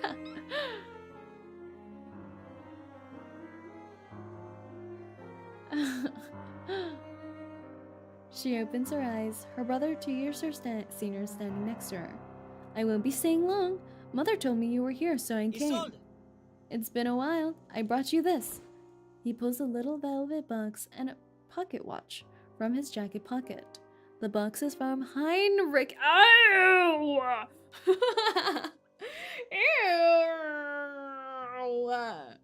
What the heck? They have terrible company. Like, everyone around them's terrible. There's a brooch inside for your 15th birthday. And this watch? That's from me. But you already gave me a present for my birthday, Teofil. No, it's not for your birthday. I just wanted you to have it. Look, it's not just a watch, it's a timer. And here. He presses the little knob of the pocket watch, and with a quiet click, it flips open. I don't know if I'm picturing this now, but I think during, like, the fire scene, wasn't there, like, a tick-tock kind of sound effect, too? Or was that the blood? See, it's a white crystal. It works like an amulet to help you stay calm. And here, see the slot? It can hold even smelling salts for 20 uses. I'm about to head out, so I need you to hold down the fort for me.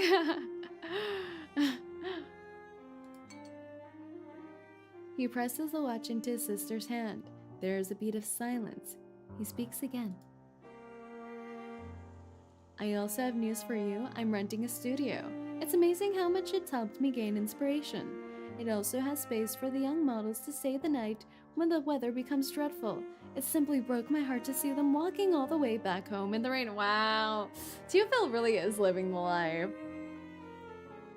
The playboy. The free older brother. At least he does care for her, but...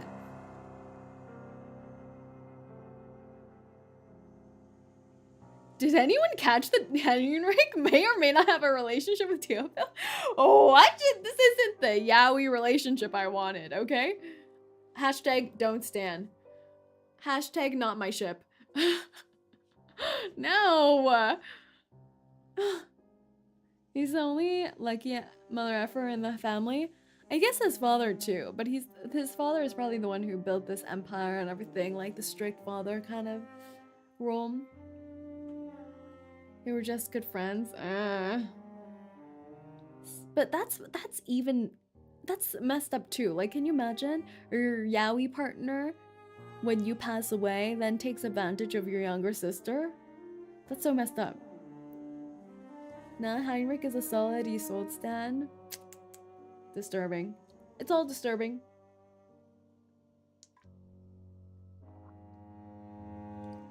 So all is well with me, but I won't be returning home very frequently. No, you're the only sane person in this house. I hope you'll continue your treatment along with Mother. Remember, I'm thinking of you all the time. You are my beloved little sister after all. He seems like actually the only normal person. He's the only normal person, but he just treats his like mother and sister as like, yeah, they have this problem. They have this mental issue they need therapy for, yeah. I'm gonna go now. I'm gonna go hang out with my naked models. In my penthouse. Did Father agree to this? Oh, yes. Of course, you can ask him if you like. He even helped me pick the studio. Wow. He turns around and waves to their father, a bright, beautiful smile on his face. For a moment, he looks like the herald of spring. I see. Then I'm relieved.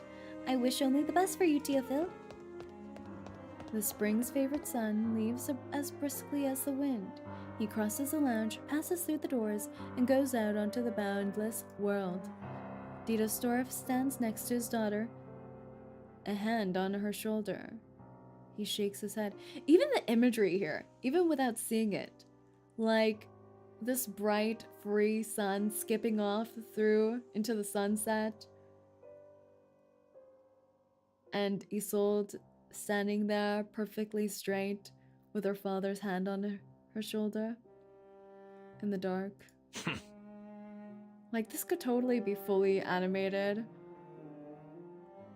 I have a blundering artist for a son, a wild spirit. Look at him. Who would think that he's almost 17? You're nothing like him, for which I'm very grateful. You spend your days perfecting yourself, while he wastes time chasing after those models in his... What I'm trying to say is that you're a comfort to me, child. Danke. Oh, and she's so happy about it, too. How generous of you to say nice things about me. What the hell? She smiles with an adorable shyness and looks down at the floor, as most young daughters would after making their fathers proud. But her eyes flicker towards the door. With Teofil gone, it is shut again. Only a thin beam of light shines through the gap. Teofil didn't inherit Mother's musical talents. He doesn't even sing. Mother passed that talent down to me instead of her firstborn son. I suppose it's unfair to him. Under her father's silent gaze, ISOLDE turns and makes her way to the other end of the house. I'm scared about what's gonna happen to her mom, though. Her mom is not doing good. Not doing well at all. Can you believe we're only at part 4? What is happening? This is a disaster. Is this whole thing like this? Come on now. Nothing happy? Like, she doesn't even meet with 𝐂𝐚𝐭 until later in life. This is horrible. No wonder she got so attached to 𝐂𝐚𝐭, though.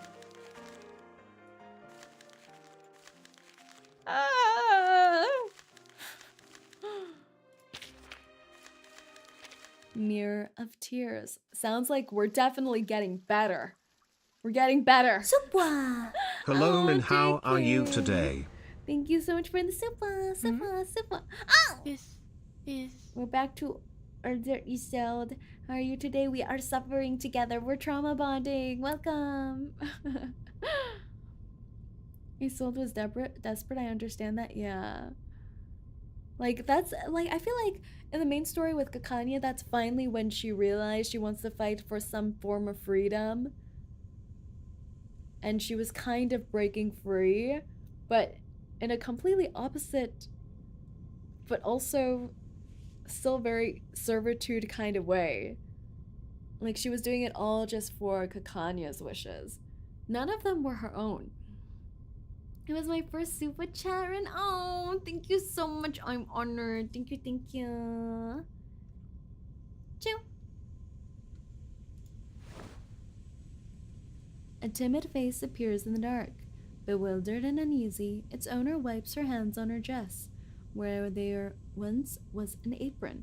I've never felt more relieved to see older ISOLDE. Oh, never mind. It's not even her.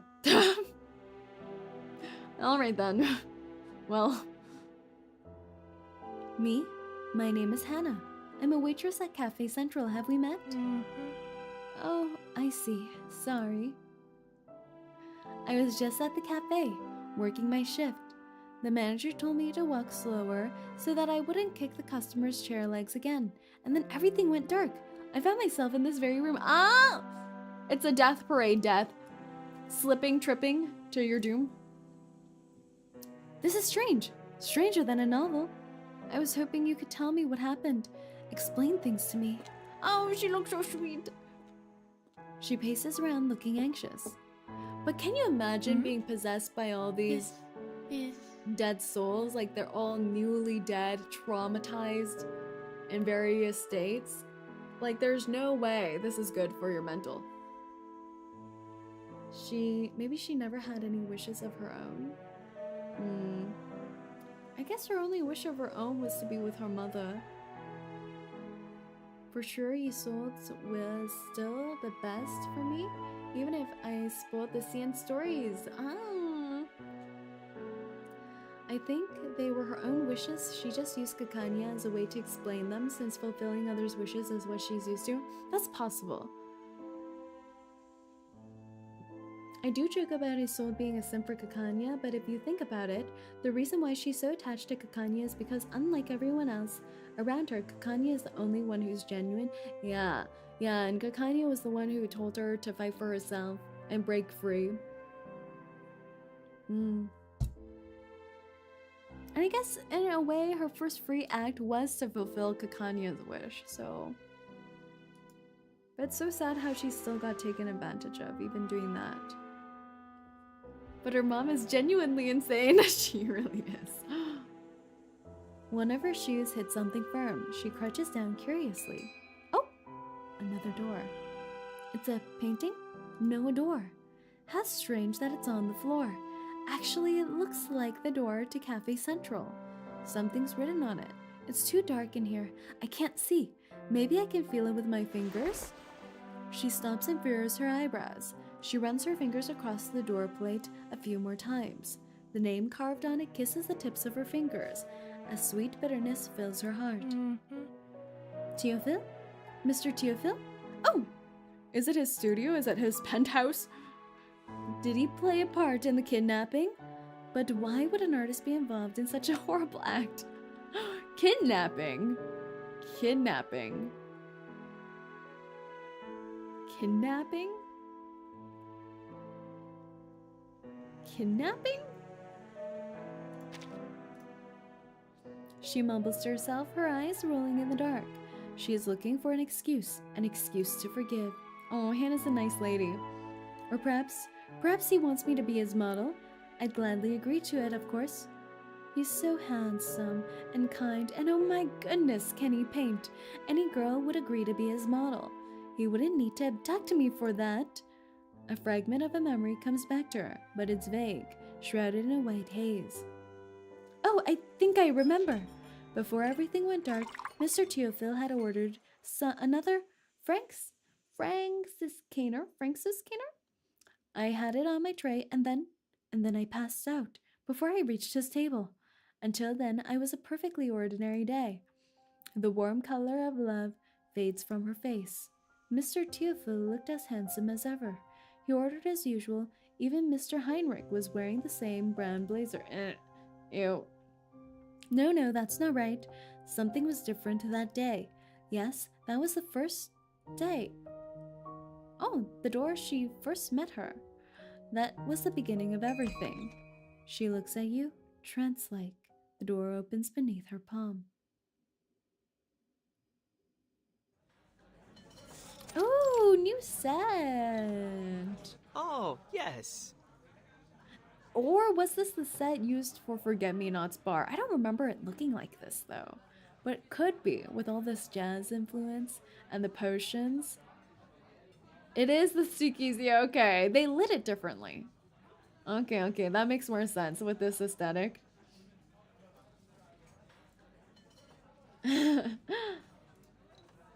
I've never heard of such a perspective on how to treat mental illness. I'm very impressed. Oh, the electric shock's coming in, I see. The cream has long since melted into the Frankfurt corner. This conversation is much more interesting than the beverages on the table. Ay, this guy. I knew you two would get along.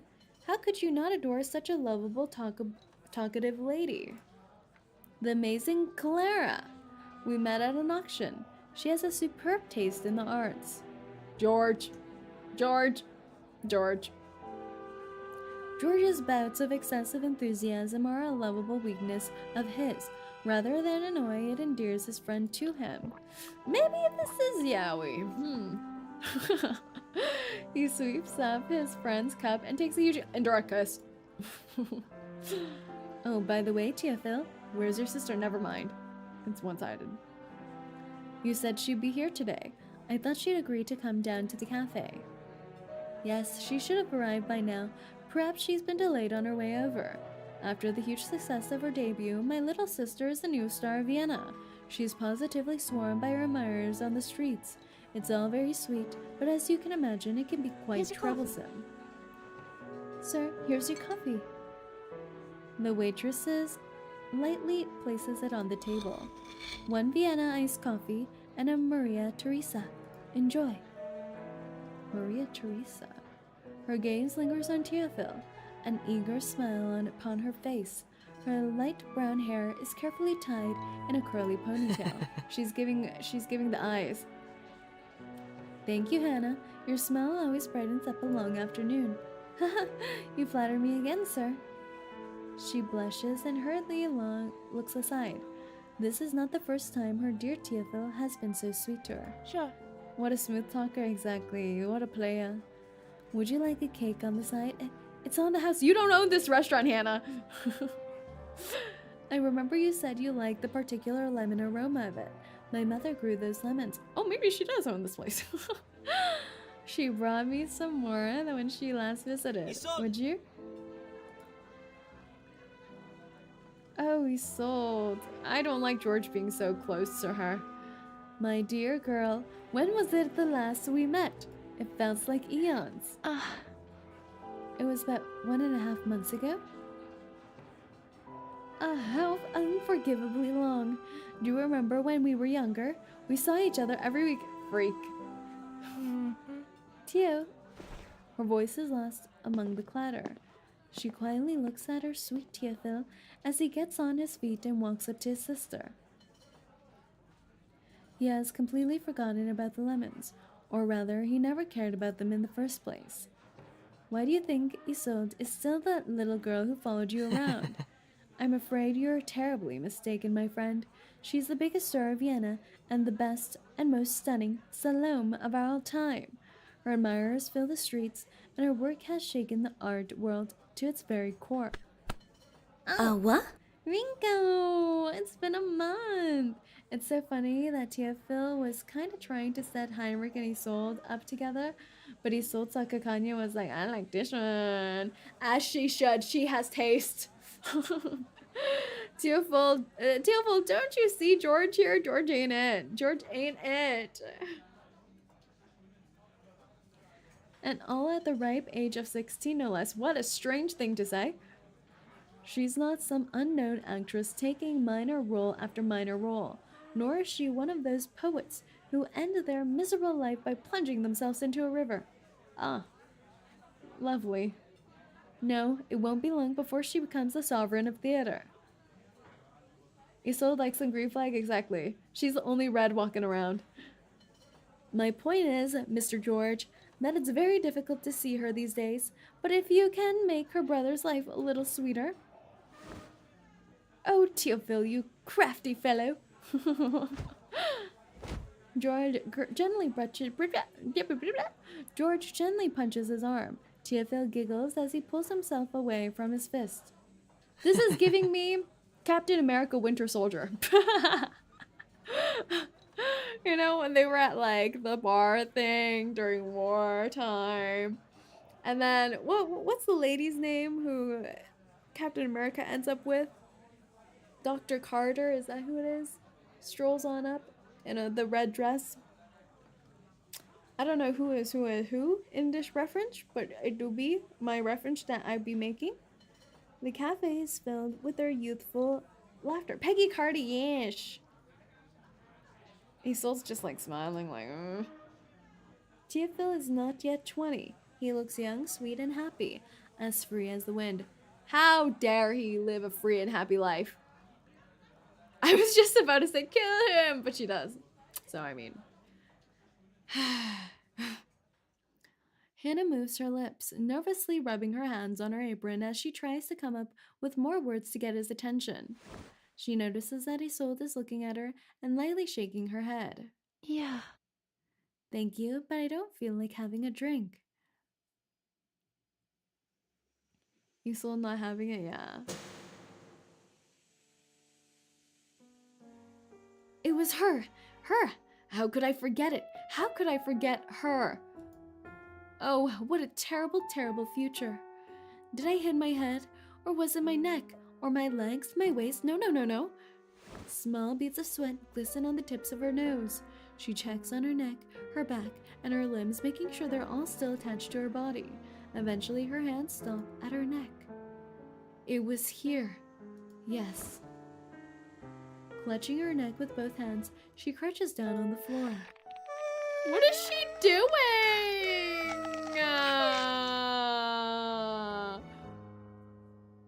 Wait, did he still kill her? What is happening? Wait, who is getting kinky? Either this was Theophil getting kink on, or this was Isolde getting murder on. I don't know. Why did it have to be me? Why not Teresa or Gregor? Not all who were trampled that day died. Trampled? Was it her fans? Nor those who fell to the floor, and those who were pushed in front of the guns. They had a quick and painless death at least. Why me? Why only me? Why? Why? Okay, girl. Okay, I get it. You're traumatized. Who's not? Why was I the only one who fell down the stairs? Why was I the only one who screamed in agony? Why was I the only one who suffered a broken neck? It shouldn't have happened. None of this should have happened. The road should have been covered in sharp gravel.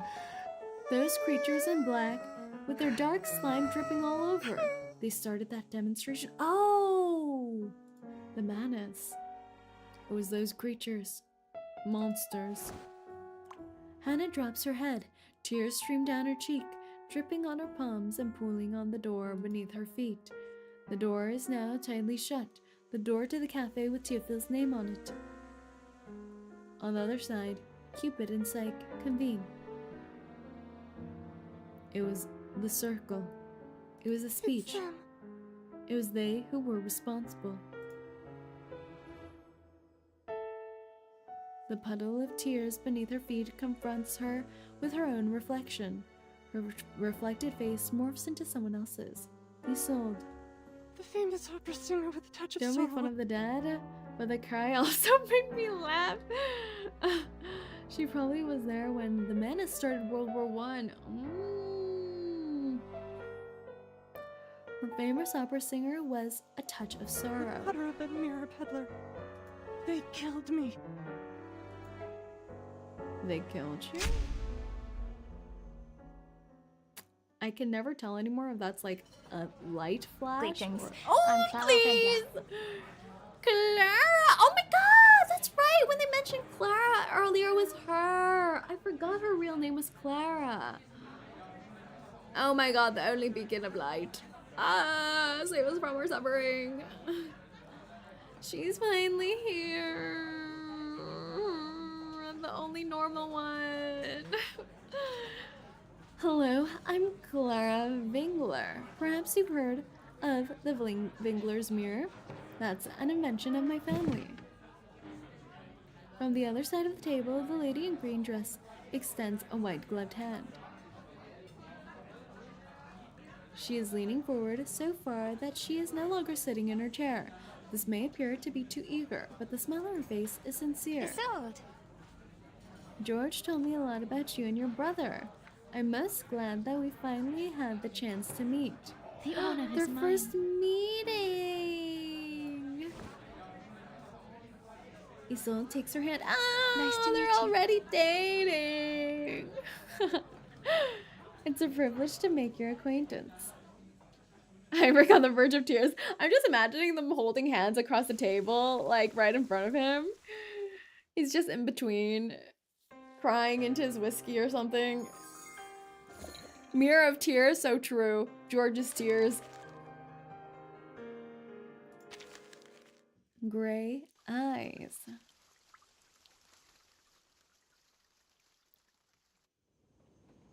Oh, yes. Yes, yes, she is Salome. She's mine. My My. Salome. My Why is she talking like that? muse. Why is she talking like that?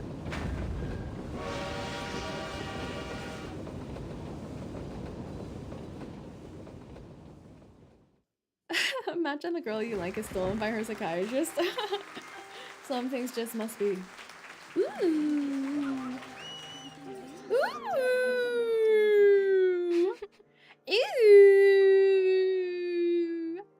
Pretty lady. That's awesome. Brava. Okay, Schneider sounding. Yeah, I thought the same thing. I thought the same thing.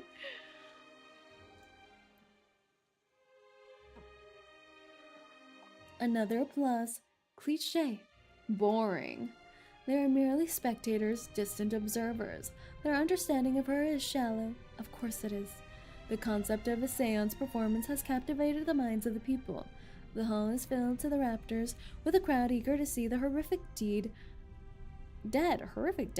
descend on this beautiful singer with their own eyes. That's true. You know what? When they mentioned this whole possession thing to perform, I thought it would still sound like her, but she's taking the skills and the experience of the dead. But now that we've seen what's happened in the past few little sections of this character story, no, she actually sounds like they did, which is more freaky. Much more freaky. Much more questionable. The concept.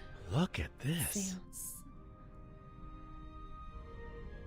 This can't possibly be a real performance.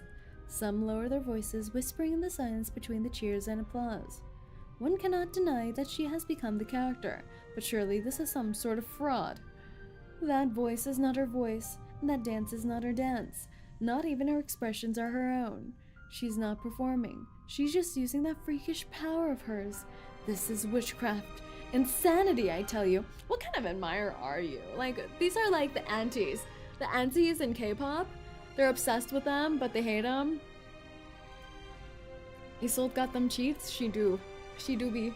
But you know, she's suffering so much and putting her mental at the line that I feel like she should own this. They should still give her props for not going completely 100% gajillion% insane. She's definitely insane, but not like all the way there, you know? I mean, she does murder some people, so maybe.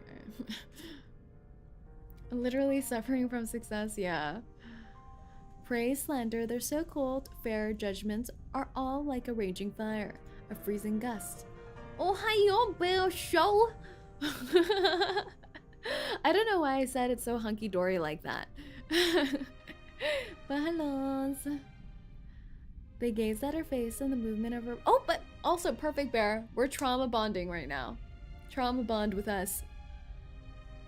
They gaze at her face and the movement of her body and listen to her sing, but never do they think about nor try to understand who she is after the curtain falls. Hell yeah, brother. They only see her performance, the spirits channeling through her. No one has ever seen her true self. La la la la la. No one but me. Yes, only me. This must be George, right? This must be just Stalker George. I look at her and I see her. Or it's 𝐂𝐚⁨ being sweet. But I don't think so. I think this seems more stalkery. Not those spirits, but herself. I understand her. I am loyal to her. now and forever. She is my love and my muse. Who you? George is not a stalker. Are you sure? Oh, be careful, Miss Clara. Was it actually 𝐂𝐚𝐭? Was what?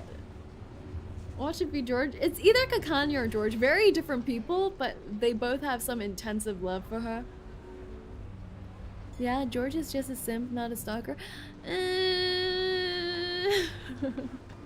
I guess so. The rain has just stopped. Oh, this is music. Why do they always do this to us? ISOLDE walks out of the cafe with her friend. Don't worry. I'm used to cleaning the stains off my skirt and shoes. Although it is good to be careful, I don't want to have to wash them every time it rains. It will consume far too much of my study time. The girl in green winks at ISOLDE.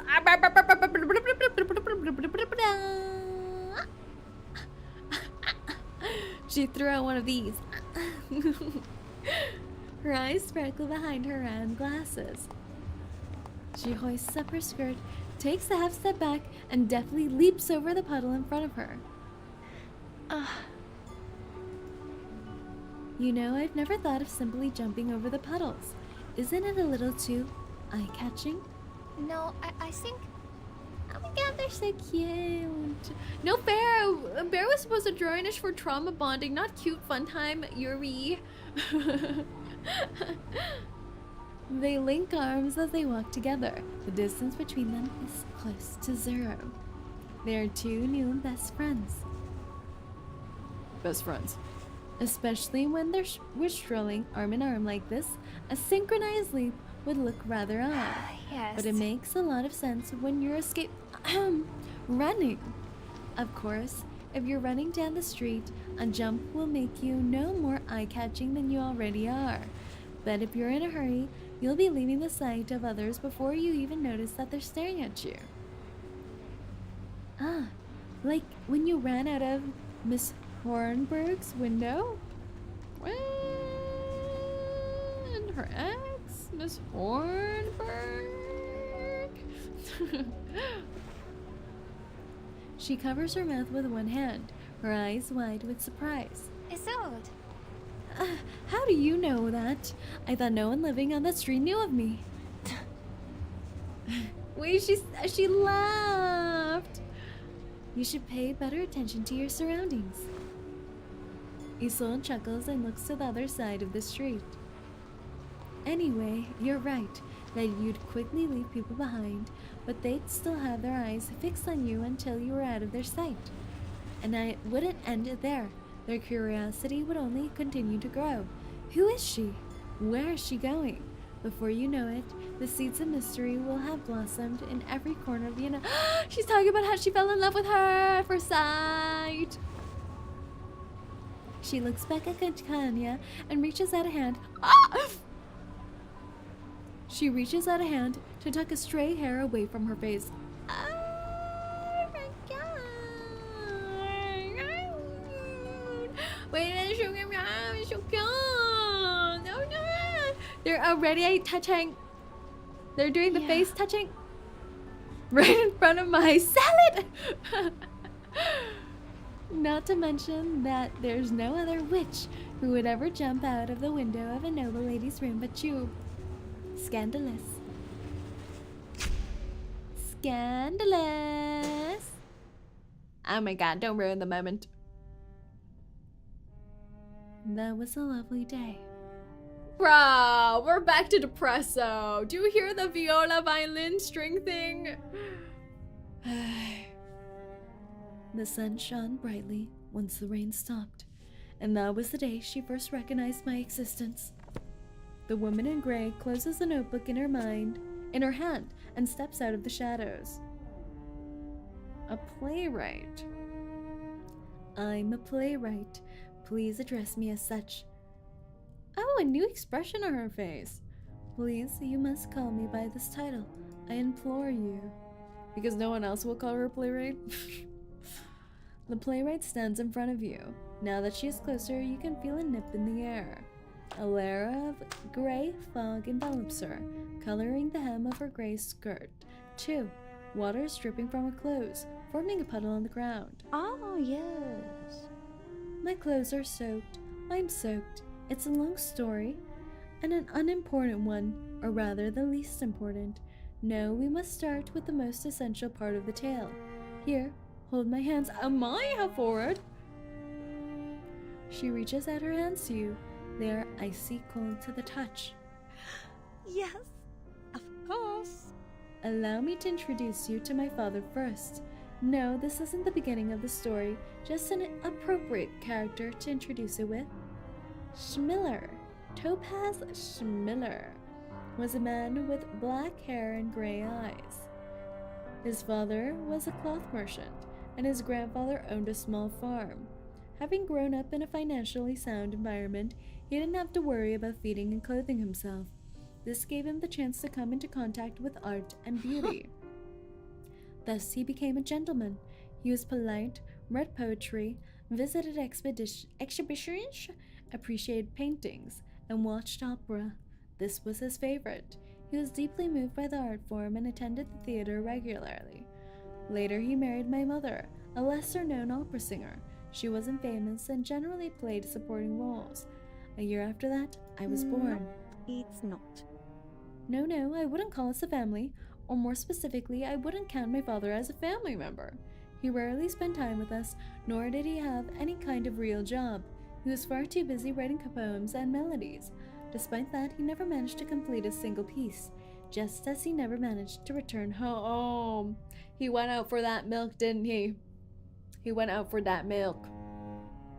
That milk. It was my grandfather who took care of me and my mother. I suffered no hardships. I lived a similar childhood to Certainly. my father. There's no need to worry. I received an education, was exposed to art, and was loved by my mother and grandfather just as he was. Yes. I lived a calm life, stability, and happiness, and as a result, I came to understand him less and less. Why would he choose to leave such a warm and loving family to live in a riverside cabin all by himself? What did grandfather mean by meaningless observation when they were quarreling? She gives a slight frown as she looks up at the ceiling. The distance between us fed the confusion and disdain in my heart. At the age of 15, I decided that his face had become faint to me. It was blurred, like a wrinkled handwritten letter with a tear-smudged ink. Her gray eyes looked cold and hard, like pebbles at the bottom of a river. I was terrified. I knew we weren't close, but I didn't want to be a bad daughter who couldn't even remember her father's face. So I tried and tried. I tried my best to recall him. After a quick blink, she narrows her eyes. Wait, I thought we reached our Yiddy. Where's our Yiddy? Exactly. I thought we were at the Yiddy portion of the timeline. Imagine the Foundation read or watched as the Yiddy unfolded in their eyes. The Yiddy journal. The Yiddy journal. I'm sure Matilda would help uphold the Yiddy journal. Make sure it's in the right place in the library. Make sure there's extra copies. Make sure they're all clean with no fingerprints. But as it turned out, my efforts were unnecessary. And hello, Sachiko. Welcome in, welcome in. Historians looking at 𝐂𝐚𝐭 and 𝐒𝐡𝐚𝐭, Your Honor. That's true friendship. 3 days after I started trying in earnest, my father ran out of his cabin, screaming and crying, and jumped into the river. It was midwinter. He was fished out, dead.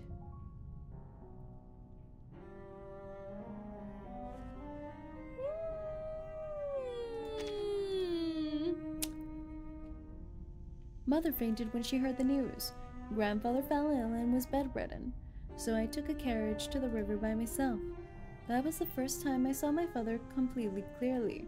I realized there was no need for me to worry about being a bad daughter. After confirming the identity of the body, I went to his cabin with the patrol. They helped me stack his things in the carriage and handed me a notebook. This proves that your father committed suicide, they said. This was the thing that they said. Poets who jumped to rivers, what Teofil said.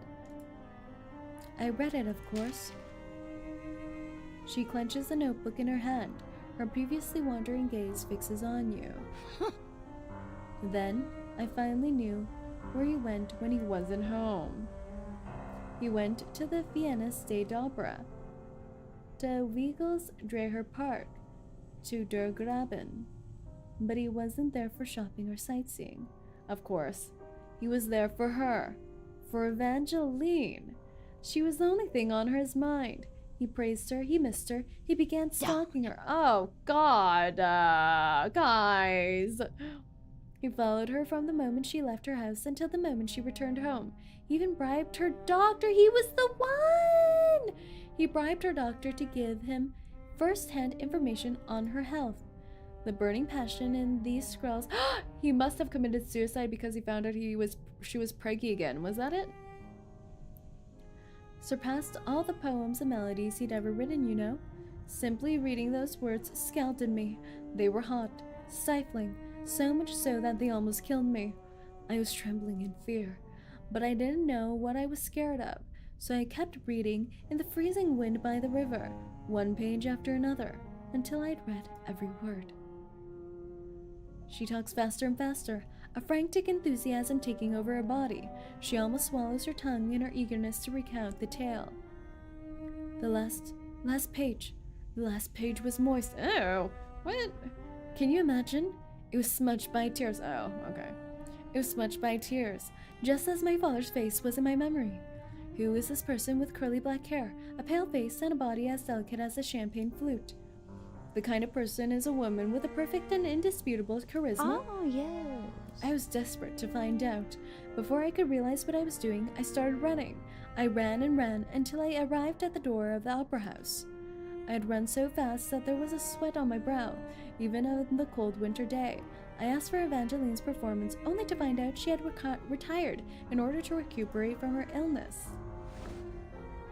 The playwright calms herself.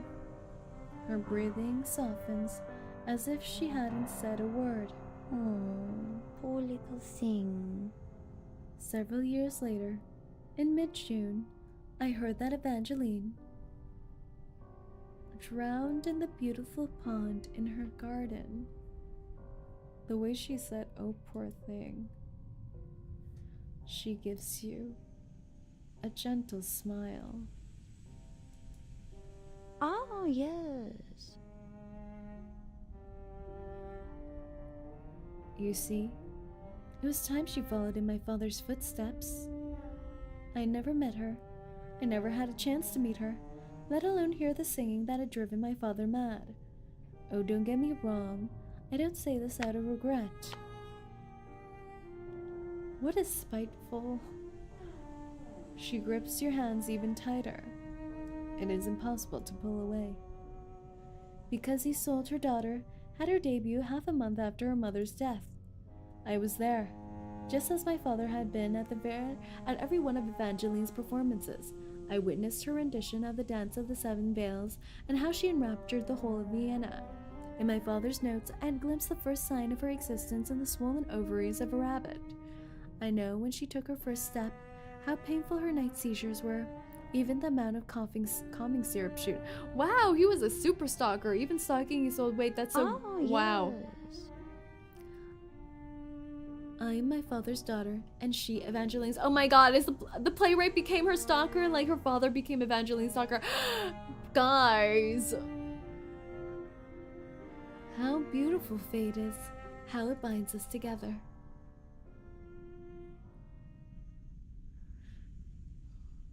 Girl.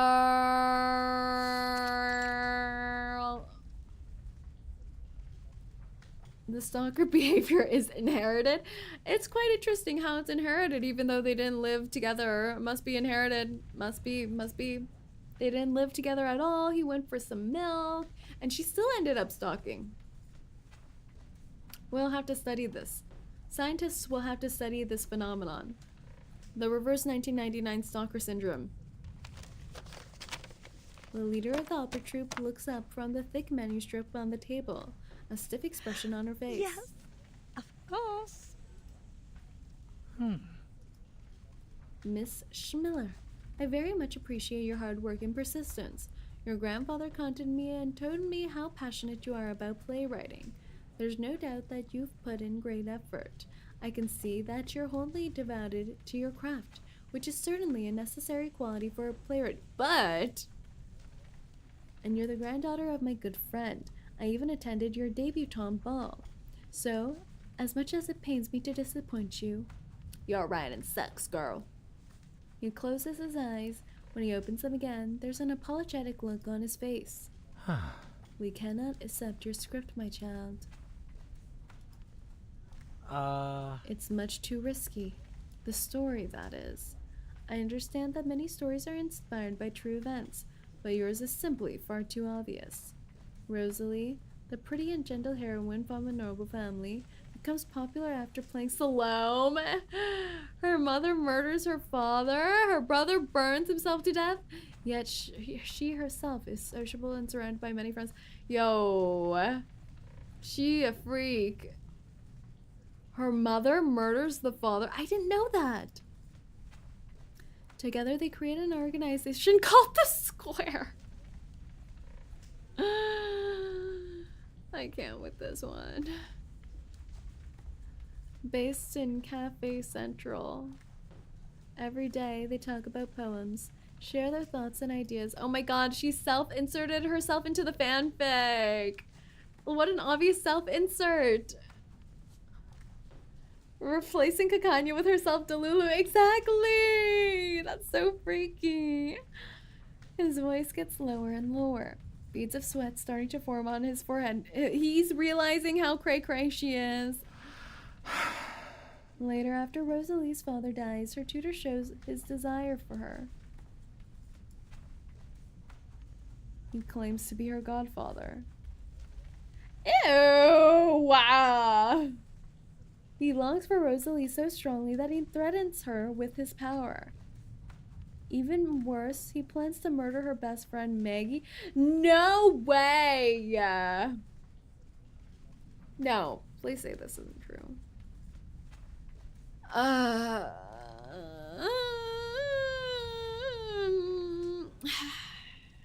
Could this be the only part she took originality from? This is very much like the play, Tosca. Down.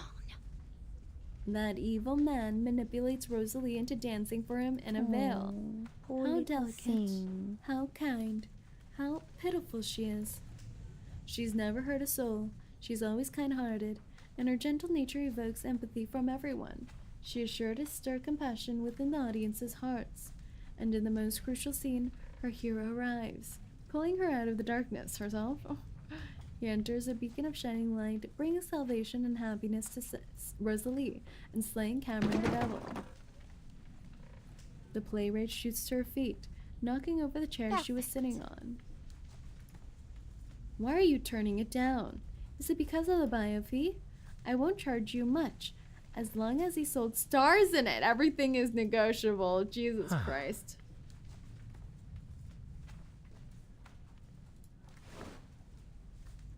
The leader mops his sweaty brow. Girlie saw ISOLDE getting SA and she made a script out of it. Yeah. What kind of? Jesus Christ. Just so she could play the hero in the end.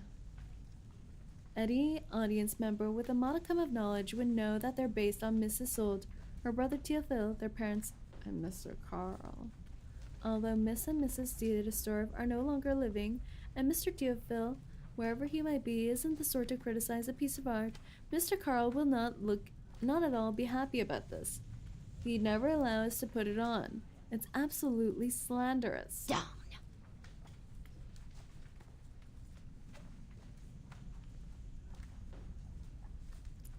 No, it's not. I saw it all. He was reaching for ISOLDE's waist. That filthy toad. What are you so afraid of? Okay, I hope this is just this. I hope this is it. Like, reaching for the waist. I remember in the main chapter, I think he might have done something similar. I was like, you know, he's just like an overly familiar uncle sort. You know? It might be nothing. But highly plausible that it's something as well, with how this dynamic is.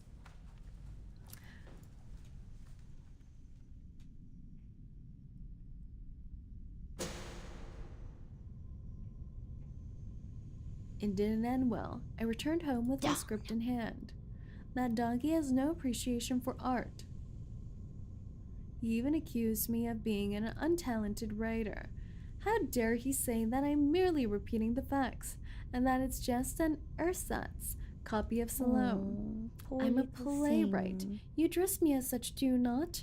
How could I possibly hand over a manuscript as terrible as he said? I mean, people like these exist IRL. Why so surprised? I'm not surprised. I just hope it's not true.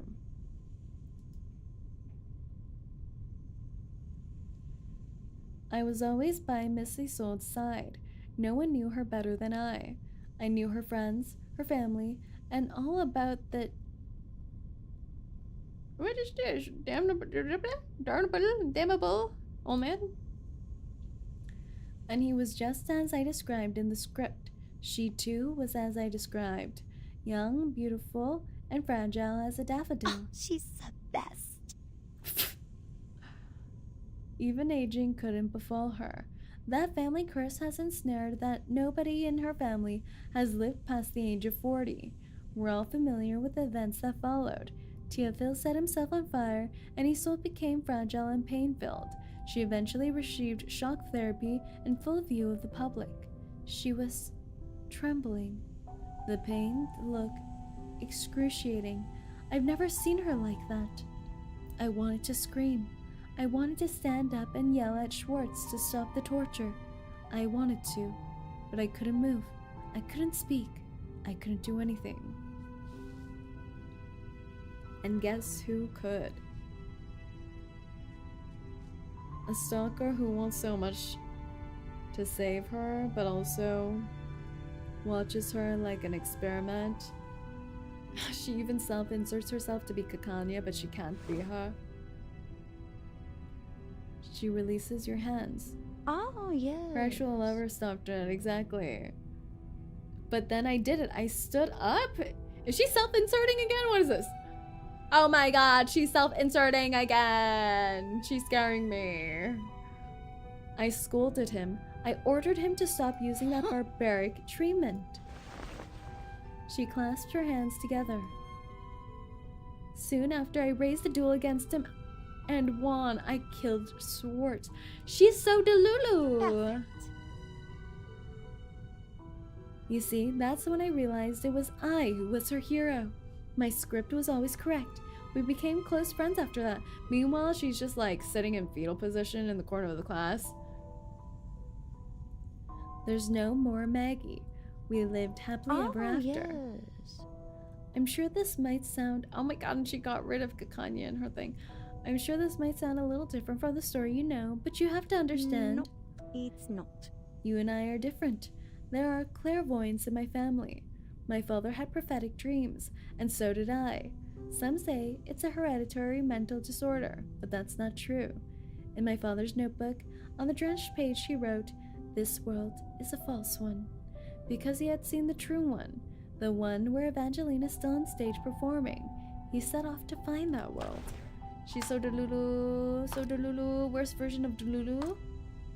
The playwright looks down and holds out the notebook to you. It's gray and soaked. Water drips from its surface. I went to that river again, but it was buried. Where the river once was, a railroad was built, bringing countless travelers to the city. I lay on the tracks. Yay! Wait, that's totally morbid. I shouldn't say that. And then I heard a rumbling sound. Is that how she actually passed? I lay on them. Yay! Yay! Her hand does not waver. She is still trying to pass you the notebook. My Salome, my muse.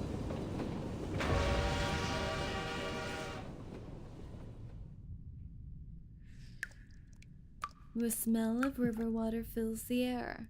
You see the playwright's mouth moving, but no sound can be heard. Hands shaking, she drops the notebook and grasps her neck. Another voice replaces her, squeezing out through her throat. Oh my god, they're body snatching! You recognize the voice. Ooh. Trista's back. And another one bites the nest. What a sickly little story. How on earth did you make it to the end? She's like, you should have just slapped her out of the body. Like, girl, why'd you listen? And Trista's kind of being real right now. Honestly, I deserve a peppermint for cutting her off for you. Don't you think you owe me a thank you? Thank you, Trista. She hops over to the table and sits on it. But it's kind of freaky how she, like, body snatched by giving herself a chokeout in Isolde's body. But those artists, no, those so-called artists are always over-exaggerating to make their stories more dramatic. So? A muse should be good-looking and fragile. And my little sister, of course, is more beautiful than a rose and more valuable than a diamond. She claimed that no one saw the real Isolde. But did she? Did she see the real her? Trista stretches out her hand and points into the darkness. Wait, who's that I'm lost? It's What do you Trista, think? her dead younger sister, Isolde's dead younger sister from the earlier part. What can you see when you peer through the cracks around the edge of the door? I feel like Trista is like the ultimate ghost. She has so much experience possessing Isolde's body. She can just choke out the other ghosts. Also, this looks like it could be a hand or a feather, a wingtip, but both could be scary. What can you see when you peer through the cracks around the edge of a door? She's probably talking to Isolde. I don't know. This whole time, everyone is talking to, like, a mysterious third party, which might actually just be us or the timekeeper or something like that. I wonder. The faster you run, the more curious people become, and the harder they pursue you. Don't you think this is all too mushy? Heroes and beauties, salvation and light? Is this really the story? Trista's hand pulls you near. So much hand-holding. Look, I don't want you to miss the truly dramatic scene. I don't like this. I don't like. You look back. The gray door is still cloaked in darkness. Goop sound effects. In front of you, a gray eye, wet and hard like a pebble, from the bottom of the river. Nani? A gray eye. A gray squishy eyeball rising from the river. We love those. We love those. Each part does not fail to be traumatizing. I feel like the most wholesome part so far was Isolde with her mother with the bunnies, but then it turned out to be horrible. So never mind. Mother, I'm home. Mother? That's strange. Has she not come home yet? She should have arrived an hour before me. The huge mansion is empty. Mr. Disastrous has sent most of the servants to the farm in the countryside to harvest currants and raspberries. The fruits need to be harvested in time for the ball in July. Maggie? Is Maggie not home either? Look at me. I've been far too busy with rehearsals these days. I'm almost as forgetful as my mother. Oh, Maggie took leave to visit her ill mother. That was one of the servants, right? The nice one? And it's weird how they used her name in from the playwright. Isn't Maggie the nice servant who washed out the bloody sheets? I don't know, I'm misremembering. Of course she isn't home. Yeah? Okay. The one voiced by Melania, yeah. The only good one, and she's gone too, guys. Everyone good is gone. She murmurs, lifts her skirt, and makes her way to the sideboard. Theophile must have taken that pretty girl Mia out with him. She's his new model, so she spends a little time at home these days. Ah, that leaves the dark-haired Annalie and the lively Agnes. Yes, that's right, they're the only ones here. She opens a drawer, takes out some food, and looks at the window into the garden. Hello, poachers. Maggie's away. The bunnies must be hungry. Are they all dead? Oh my god, she must be in the river. Oh my god. I need to stop predicting things. I can't live like this. Come out, apple strudel. Yes, here comes your food. The little bunny licks her fingertip. Her fur is soft and fine. It is yet to be replaced by the coarser hair of adulthood. 'Cause they never age. They never age.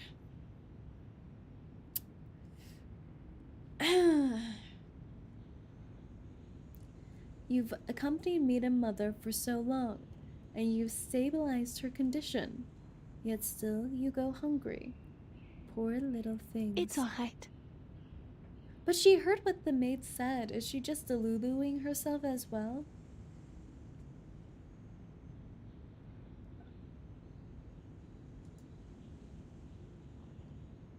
Although I will be busy with performances, so it may be tricky to find the time. The last rehearsal went splendidly, you know. The singing, the dancing, the stage setting, everything was perfect. George, a friend of mine, has devised many clever tricks for the stage design. Everyone's been telling me that my debut will be fantastic, everyone. Ah, it's pre-debut. Oh my god, it's pre-debut. Oh my god, the thing that happens 1 month before her debut. Mother will be so glad to hear it. But she's not in the living room or the garden. Where could she be? What's that voice? She sets down the bunnies, letting them hop freely in the garden. She sounds so sad.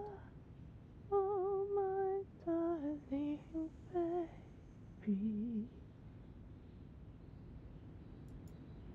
Yeah. Oh my god. That's Mother's singing voice. She re-enters the house and follows the voice through the lounge, down the corridor, up the stairs, and to her parents' bedroom door. This door, which has always been shut, is now open. She feels the wind blowing through it. This is so scary! I don't like it! It's from the trailer.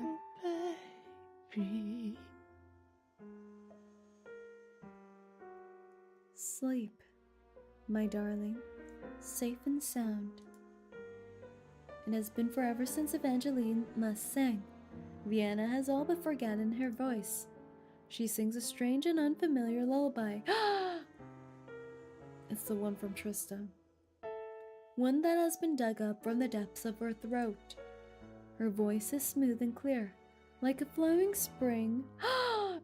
It's even like the shadow. It's so freaky. Or the glimmering brass needle in her hand that has been driven into Mr. Dietersdorf's temple.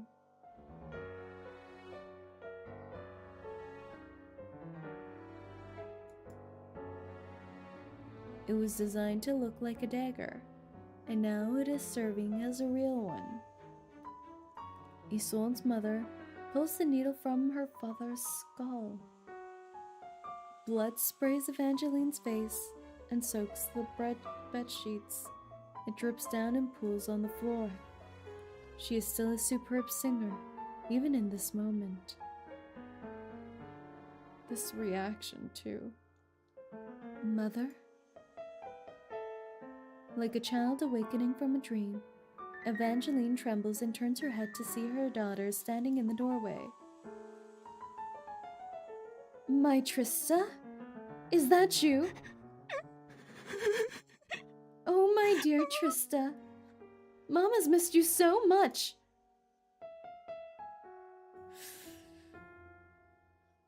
Her rosy cheeks glimmer with happiness. She looks like a young girl again. In this moment, Isolde's mother is like her daughter, and she is more like a mother. Come and see! Your father and I, oh, and Annalie and Agnes, are all ready. All of them?!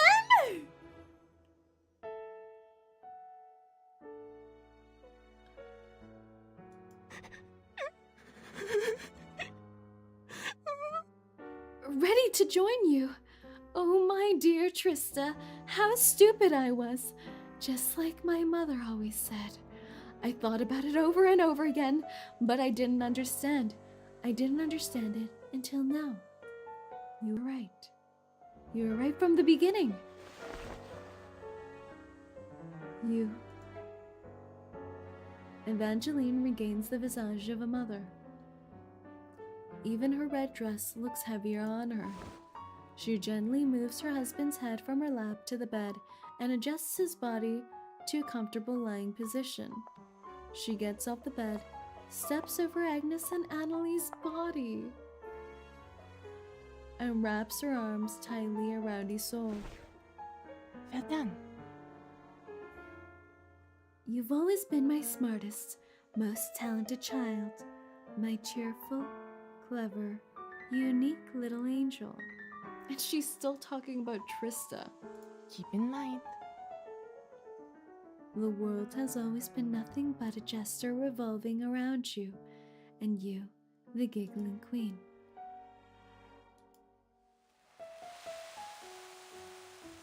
The blood on Evangeline's hands has dried into a powder. It drifts into the air as she moves. The powder surrounds ISOLDE and clings to her skin.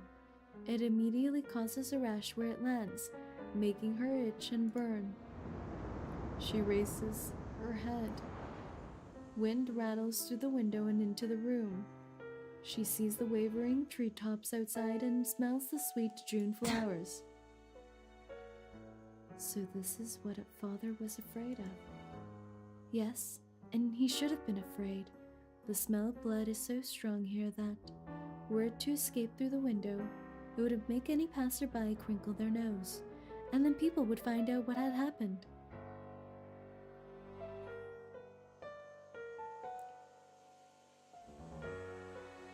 I don't know if she's in shock or she's still just thinking about what others would perceive. This scandal will draw everyone's attention, yes, even knowing that he may one day be a victim of mother's hysteria. He considered the reputation of the family above his own life. ISOLDE murmurs to herself, ignoring the rashes on her skin and her mother's embrace.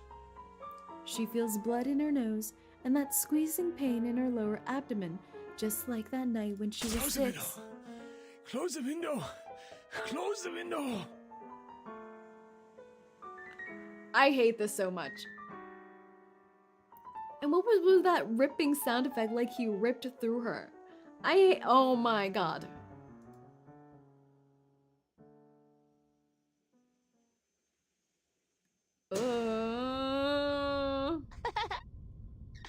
Oh my god. Trista, why are you so freaky?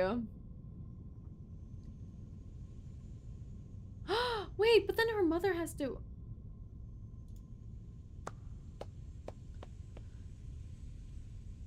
Trista claps,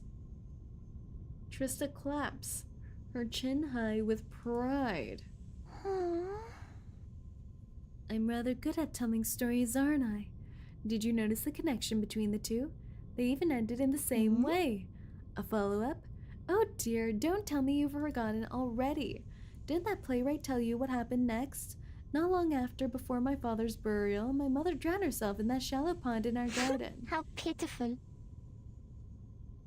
Yes, you're right. She went insane and considered death the only means to break free. She'd had enough of this world. I brought her only anguish. To prevent her from hurting herself, Teofil requested the housemaid guard her door every night. Trista hops off the table and steps forward. You know, even in utter hysteria, she was Vienna's greatest performer. On the night of her death, she awoke at midnight, confused. She couldn't remember a thing. She asked the maid for a cup of hot milk and honey and wondered why her throat hurt so much, why there were wounds on her hands. The maid Maggie came back, obliged, and rushed to the kitchen to retrieve it for her. In that short time, Evangeline ran across the hallway, down the stairs, through the lounge, and into the garden. She didn't stop to look at the clematis, nor did she notice the scent of jasmine in the air. She simply leapt into the pond, crawled over the pearl shell decorated fountain and curled up like an infant in the water. She reaches out and touches the slightly ajar metal door before her.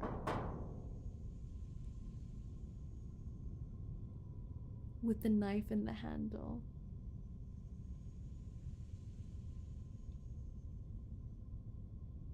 The maid is the one that got away. She really was. She was a good one too. The door doesn't belong to Mr. Carl. You can tell because it's bloodstained, and there's a shining dagger hanging on it. All the women in our family have met the same end, and Evangeline was no exception. The golden rabbits have shown me far too many stories of how my ancestors' lives tragically ended. I have no interest in retelling them. She pushes the door shut. The next morning, when Evangeline's body was discovered in the pond, it took a whole morning? My little sister fell to the ground, twitching and howling like a drowned cat.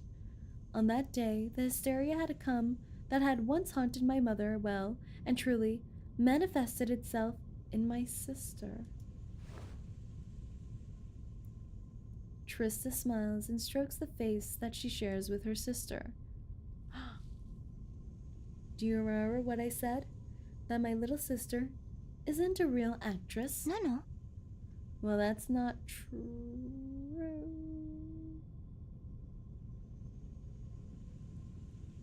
Is she playing you?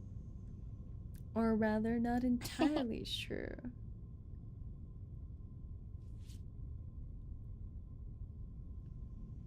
Did she kill the mom? That's some BBQ sauce on the gate, though. Yum.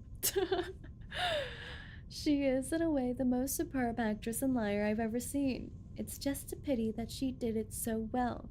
No one could recognize her talent. Trista steps back, melting into the shadow, just as she had appeared Did you from see it. that door? You should take a look. Go find it. It's right by you. Go on, look for it. I assure you it's there.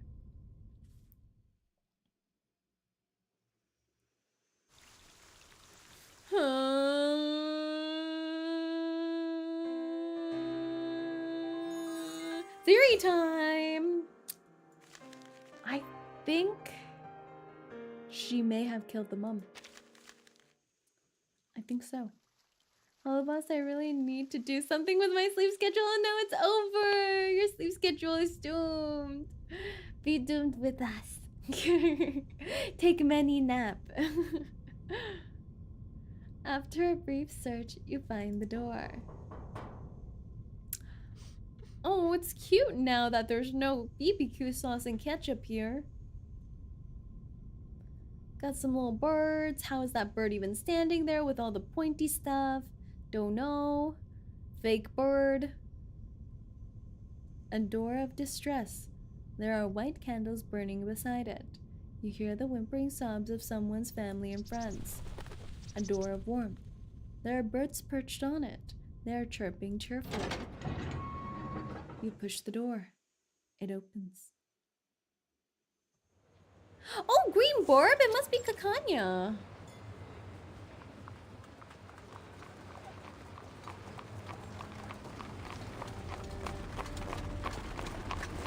The disastrous house seems quieter than usual.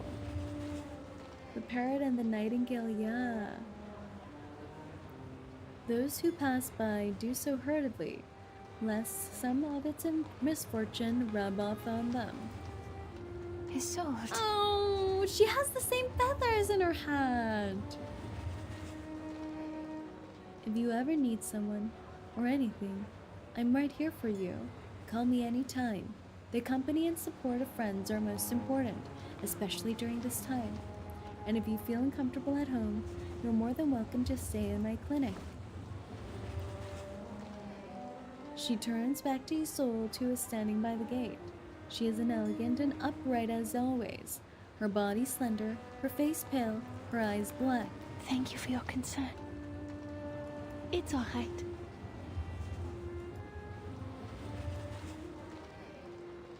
After a brief silence, she casts her eyes down. Yeah. I'm 𝐂𝐿𝐴 at home then. Say hello to 𝐂𝐿𝐴 at home for us. The disastrous family needs me as a hostess more than ever. My reputation is worthless at the moment. Given the circumstances of his death, Tearful's body isn't suitable to be displayed at a wake. Oh my god. Everyone's gone. Just Maggie. We stand Maggie. If Maggie did not live through all of that, I'm gonna be upset. So Mr. Carl suggested we bury him sooner so he may rest in peace rather than painfully linger in this world. Mr. Carl. The maids are packing his things. A third of his paintings will be buried with him. As for the financial disputes between himself and his models, they remain to be solved. What? Financial disputes between him and his models?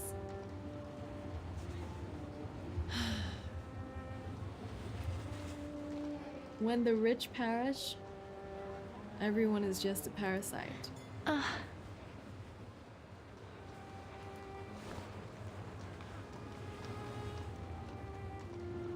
Is it true that Arcana's VA voices Yin? I heard that! Yes, yes, yes. She hesitates, looking to the decorated iron gate of the disastrous house. Its recent neglect has allowed dirt to grow in its crevices. I'm the last living disastrous, Miss 𝐂𝐿𝐴. It falls to me to shoulder our burdens.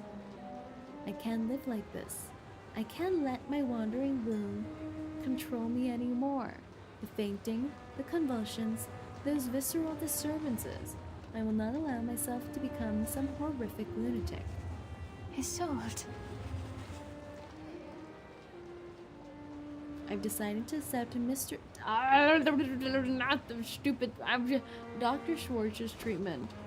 Everything's terrible.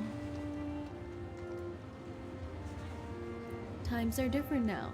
New treatments are emerging day by day. I'm sure he'll find a way to help me. Yes. 𝐂𝐿𝐴 remains silent. Finally, she lets out a sigh. He has a medical degree, boss. It's okay. Right. Yes, that medical degree. Yes.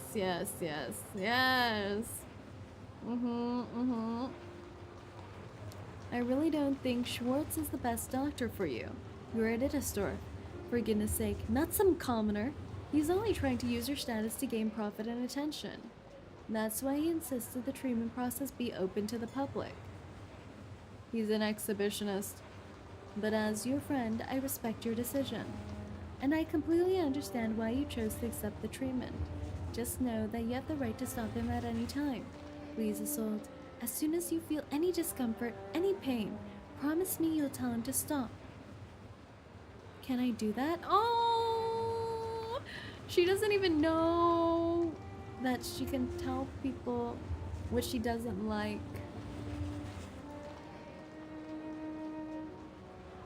Every living person has the right to express their discomfort. No, I think... But it's possible that under the circumstances, you'll be unable to stop him. 𝐂𝐿𝐴 rubs her chin, immersed in thought. Then her eyes light up. Don't worry. Of course, the presentation is open to all, so I can be there too. I'll sit in the audience and keep a close eye on you. It's so cute. If things get out of control, I'll stop him. Oh! She's her little protector. 𝐂𝐿𝐴's face looks considerably brighter with the idea. Her voice is as clear and colorful as a parrot's. ISOLDE listens quietly, chuckling from time to time at 𝐂𝐿𝐴's chatter. Oh, she has never laughed so much. Certainly. There's no need to worry. And she didn't. You're a great friend. ISOLDE looks at her, her eyes twinkling, a pink blush rising on her pale cheeks. Oh my. She steps closer to 𝐂𝐿𝐴 and fixes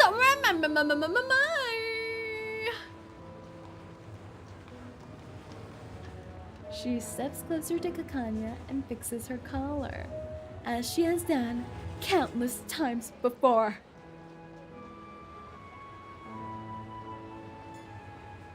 Oh my.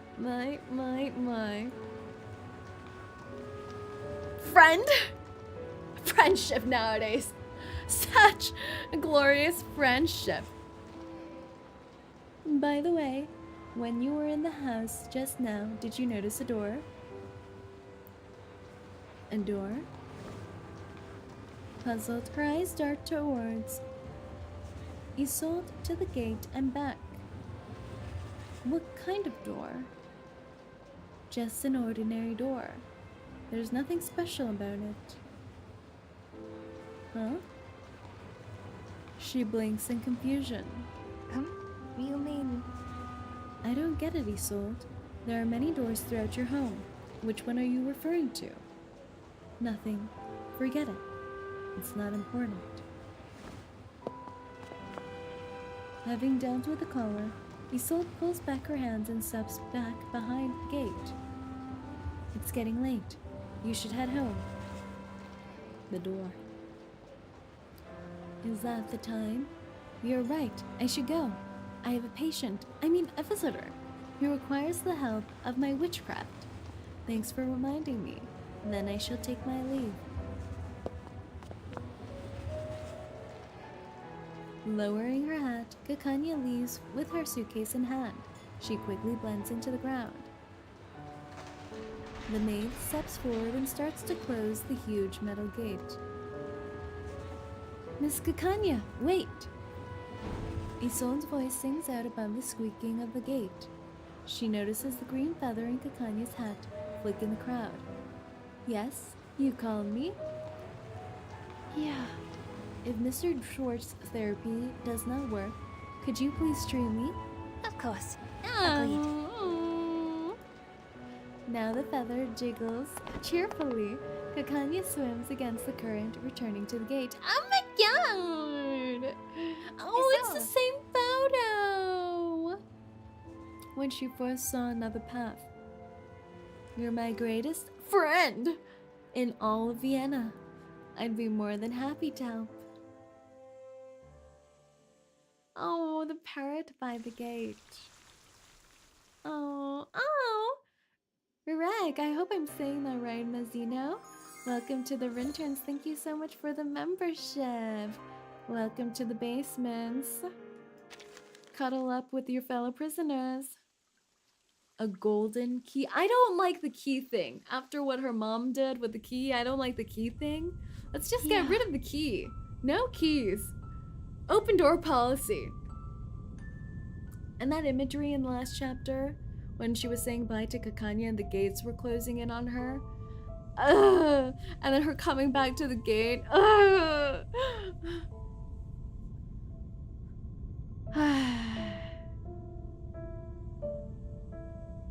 I have a small room. It has a simple door. The room is cramped. It is truly a tiny little room. But besides that simple door, there are many, many other doors in this room. Big ones, small ones, hard ones, soft ones, mushy and wet ones, warm and furry ones. They're in front of me. They're behind me. There's so many of them, and more keep coming. They squeeze me. Wait, Boss hasn't read Tower of God? I thought she likes Momo. I actually have not read Tower of God, no.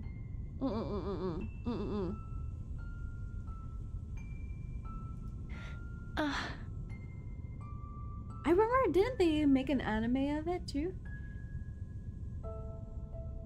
Do you know how that feels? To be squeezed by many, many doors? ISOLDE turns her eyes to you.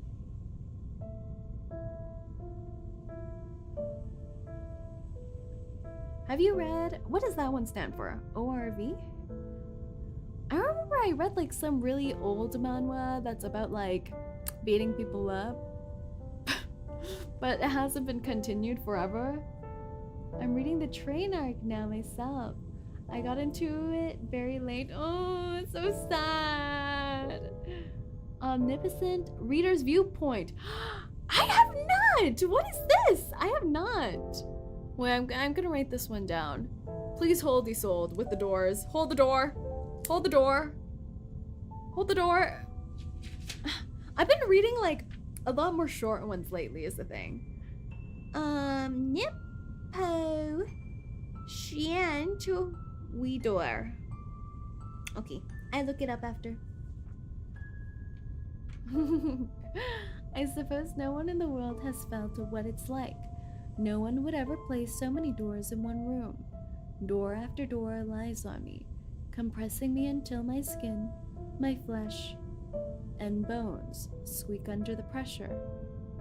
I'm enveloped by endless pain, as if my flesh is being torn from my skeleton.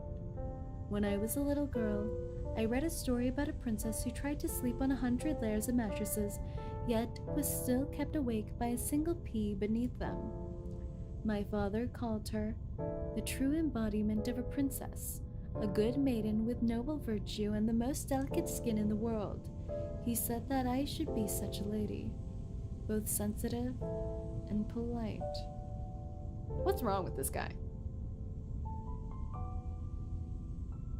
Why would you want your daughter to feel every pain? But am I that princess? Or that bothersome little pea under 100 mattresses?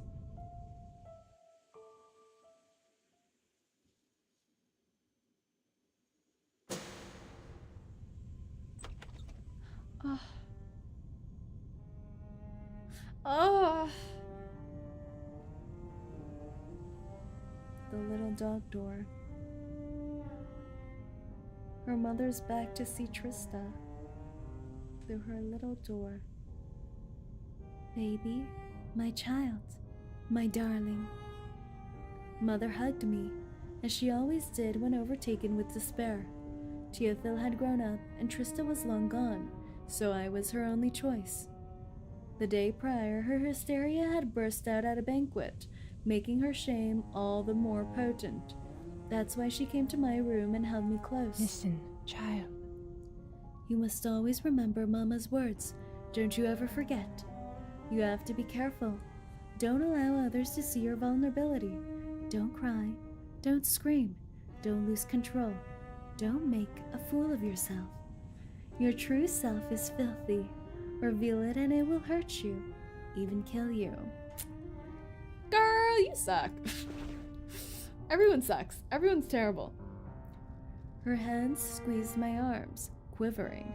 I couldn't help but quiver with her. It will only make you suffer, keep you from your dreams and plunge you into nightmares. This is It's the most frightful, terrible beast, and it will tear you apart, just as it tore me and your grandmother and your great-grandmother. You must conceal it, ISOLDE. Not one girl in our cursed family has been able to survive this world without doing so. You must follow the rules of society. I didn't fully comprehend what she meant back then. Curses, rules, concealment, it was all too complicated for a 4-year-old child. So I asked her what it meant, what I should do.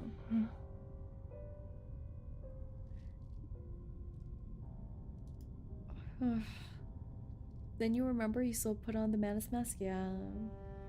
I guess the Manus thing is always promising a freedom from suffering, isn't it? So I can see why she would. There was a long silence before Mother spoke, so long that I almost fell asleep in her arms. In my semi-dreamlike state, I heard my mother's voice. It was soft and distant, as if floating down from a cloud. That's right. You must learn to play a role in life, my little ISOLDE. She brushed my hair with her fingers, her face twisted in agony. She had been dancing in this pair of hot iron shoes for over 20 years, and in this moment, she presented them to me. Of course. You must learn to know what people expect from you. Then do everything you can to meet those expectations. You'll have to work harder than anyone else to satisfy the people around you so as to make their tolerance of you worthwhile. Smile despite your suffering and breakdowns, and walk steadily, even if your feet are crippled, even if the road ahead seems fine to others, but in ruins to you. She cupped my face in her hands, kissing my forehead and cheeks. Her tears fell on my face like rain. She was in so much pain, for me and for herself. It was terrifying to wear that pair of burning iron shoes like that, but it was the only way our ancestors survived. It was the only way we would survive. And that was the first time I saw the door. It was small and blue, just the right size for a child like me to pass through. It squeezed into my room like a cat squeezes through a crack in a door. Eventually, I fell asleep in my mother's arms. I was not the door. It was not the door to the small room. Mind your posture, child.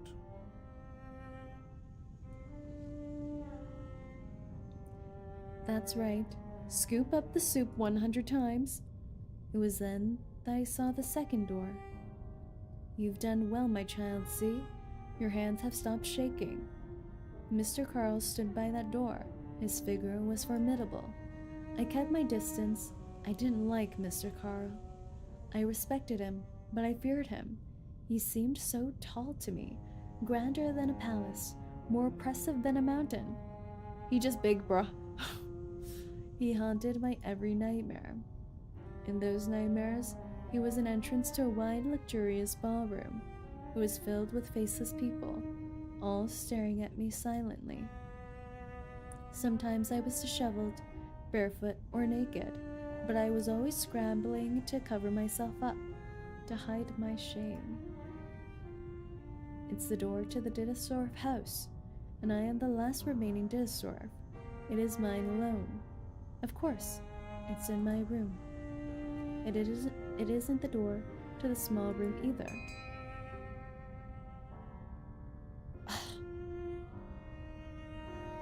Literature, art, poetry, stage design, models, romance.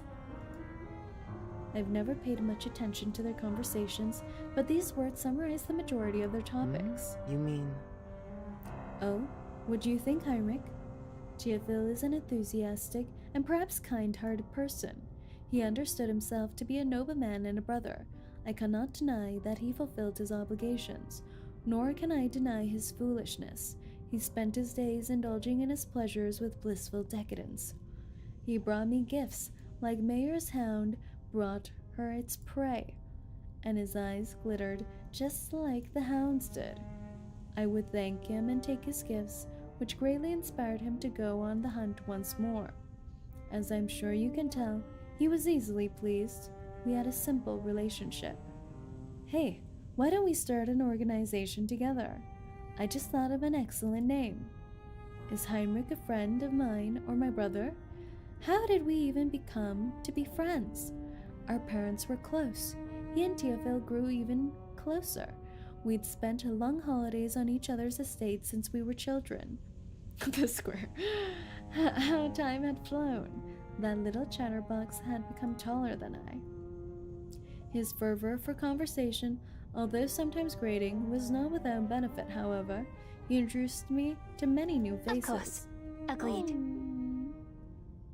That's a superb name. I'd love to join. It was he who introduced me to her, my new friend. Oh, oh! Thank God! I don't want I don't want 𝐂𝐴𝐚𝐭 to be another door. The Heinrich survived the storm, so he probably came in one day and inserted himself back into their lives to get them to join the madness. Yeah, he was from the future. Yeah. And hello, Valentine's Eve. 1996. What can I say about her? My mother's therapist, the gardener, the Maggie, the maid, were all her and her father's moles. Who picked up the trash bags of old handkerchiefs, worn pajamas, and dirty bed sheets that were left outside the gate.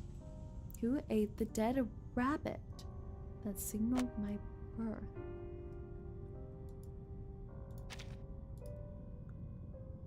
Does the answer really matter? They were quiet, sincere even. They made no demands, no requests. Like a pebble lying at the bottom of a river or in the gaps of a railroad, they lived in their own world. They couldn't even stir up a wave, let alone become the straw that broke the camel's back. They impacted no one. I've never seen any VTuber playing reverse, eh? Finally, reverse getting noticed. Yeah, we love reverse here. Welcome in. But still, when Mr. Carl's ballroom pressed upon me so, too, did she slip into my shoe. A small stone. A perpetual annoyance compounding my great pain. My muse. It's just as father said. Be generous, my daughter. It is an honor that they love you so much. Be lenient. Let them be. Slumber, slumber, oh my darling. Well, Heinrich saw his friend got screwed by World War I, didn't he? I think that's a valid reason. He had enough in having seen his Arcanist friend suffer and die. But then, like, the way everyone's just using her is just so horrible. Sleep, my darling, safe and sound. This is how her story should end, don't you think?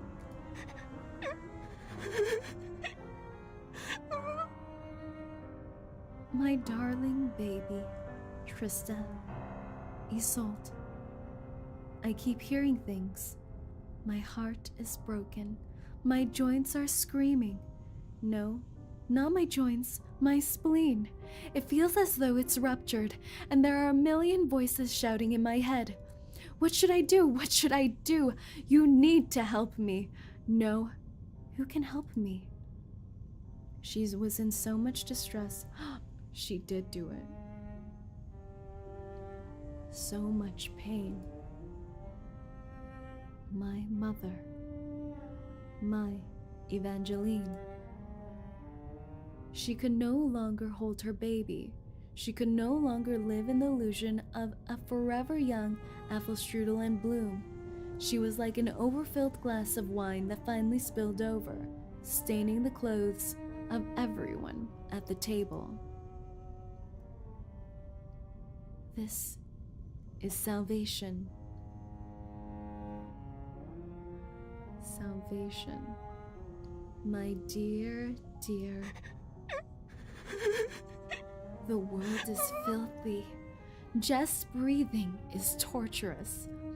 When she dreamed about Trista, when she saw the sweet smile again, when she relived her death, Mother found the exit of her life. The door to free them opened before her, and she was far too kind to leave behind her husband and maids.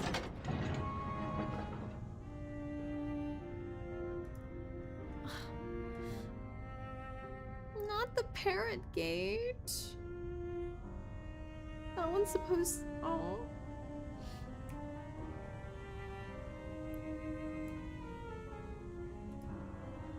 Evangeline followed Trista. Teofil followed Evangeline. One in water, one in fire. They ended their lives. Okay, so both of them were suicide. Okay, I was thinking... Well, no, not really. Teofil, she shot. So, I'm still not sure if she killed her mother. Not only had the curse taken Evangeline, but also the two remaining men of the Didastor family. The curse had once only plagued my mother's family, had truly taken over all of the Didastorfs. Isolde shot Teofil out of mercy, They're kissing? Wait, the burbs are kissing! Kishi kishi. Kishi kishi. We're like having an interlude from all this serious, very no good time to say kishi kishi.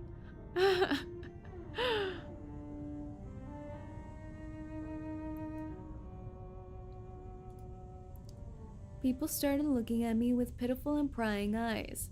Of course, they would gaze at a tragic but wealthy and well-bred girl like that, especially those who had sons of marriageable age. ISOLDE, my child.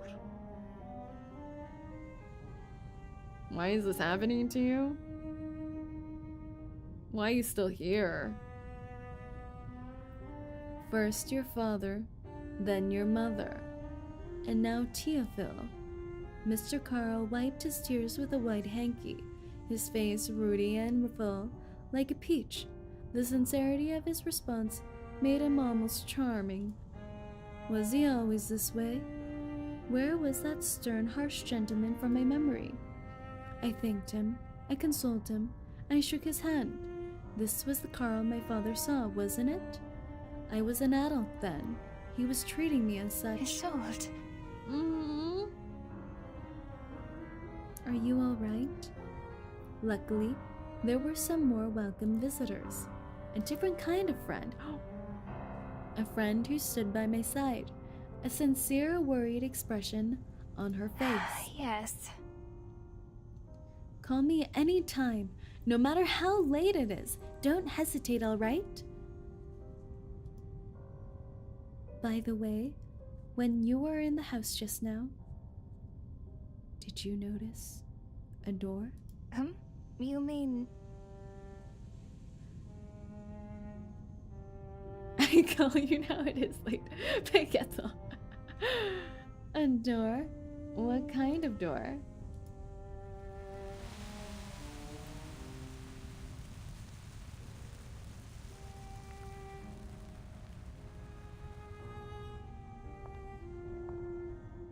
It's a door. One of the most common types. No one would notice it when placed in such a big and magnificent mansion. It appeared on the evening of my 13th birthday. I vomited on my bed that night. Oh, is this when the hysteria was first supposed to set in? I couldn't digest all that cake and roast chicken. My stomach hurt. Those wandering spirits bent over me, making funny faces and silently clapping as I heaved up my dinner. The guests downstairs were waiting for me. I had to get myself together to go back and thank everyone for celebrating my birthday with me, but I was too tired. I hadn't had a good night's sleep in months, and that was when I came up with the idea. Yeah? I invited the spirits to fall upon me, whether they were willing or not. I utilized the spirits' proficiencies to do what I couldn't do alone. They helped me flatter my guests, behave well, sing and dance, read and write literature. They aided me in everything, and I was able to rest. I was finally able to rest.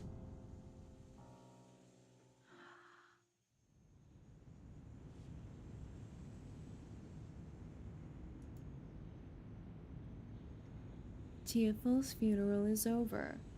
More than half of the servants have been let go. Miss Didastorf says she needs some time alone and refuses to receive any visitors. Isolde crosses the living room, walking straight to the sideboard. Maggie isn't home, so there's no one to take care of Bloom, Apple Strudel, and the Nightingale and Swan. She opens the drawer and takes out a metal box of arsenic powder. It has been the most deadly poison since the time of ancient Rome until today.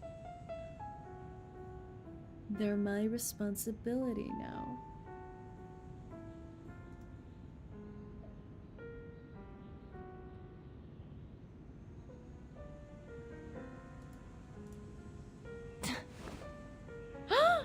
No! Here, Apple Strudel, Bloom. Come have some. She carries the boxes. This was what she was looking for as a child, too, in the drawer.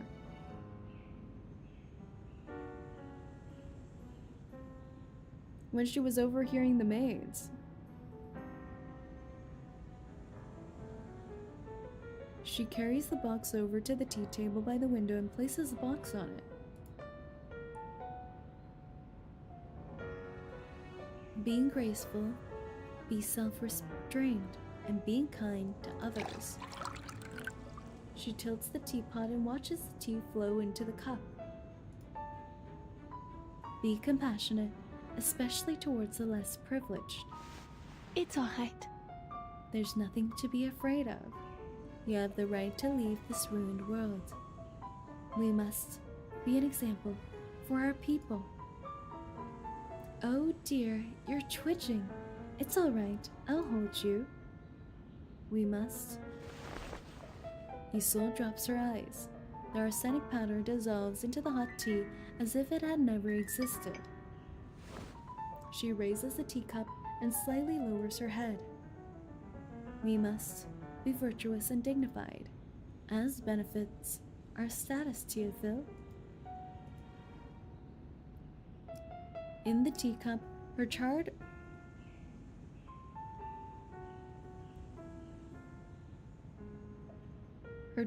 brother gazes at her sorrowfully. How careless I am. I almost forgot the date today. Oh! Does she have a meeting with 𝐂𝐴TLE? She raises her head and throws the teacup over her shoulder, splashing her brother's face on the floor. She picks up her coat from the hanger and walks towards the porch, muttering to herself. Yeah.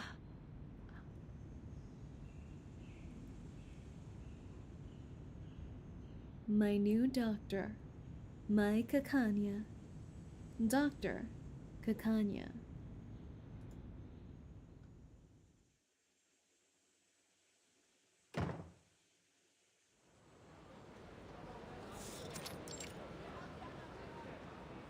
Love wins.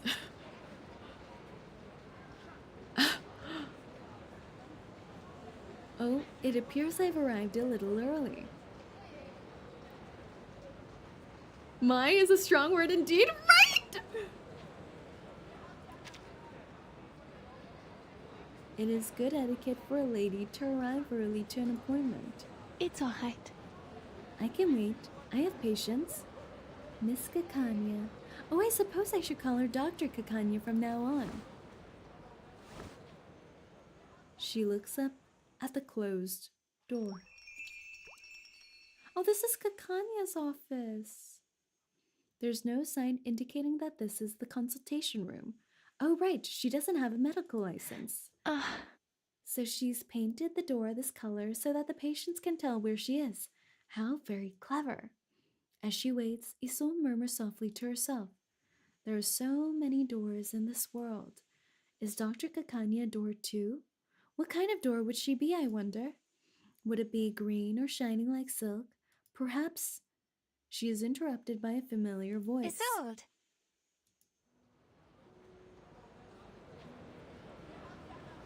Oops, sorry. 𝐂𝐴TLE trots over to her, her lively green skirt swaying with each step. I was delayed. You know what I'm like. I swear I planned to return earlier to ensure that this didn't happen. This is our first consultation after all. Oh, I so wanted to have a good start to our doctor-patient relationship. I'm really very sorry. Have you been waiting long? Yes. Are you tired? Oh, I shouldn't have kept you waiting under the sun. As 𝐂𝐴TLE continues her apologies, she pulls a golden key with a green ribbon from her waist. A golden key to the golden lock on the door. She inserts it and turns it. The door opens. Don't worry. All right, come on in. I'll fetch you a cup of tea. 𝐂𝐴TLE enters the side room. 𝐂𝐴TLE can see her cheerful green dress reflected in the corner of the mirror as she busies herself with the tea. I'm looking forward to it.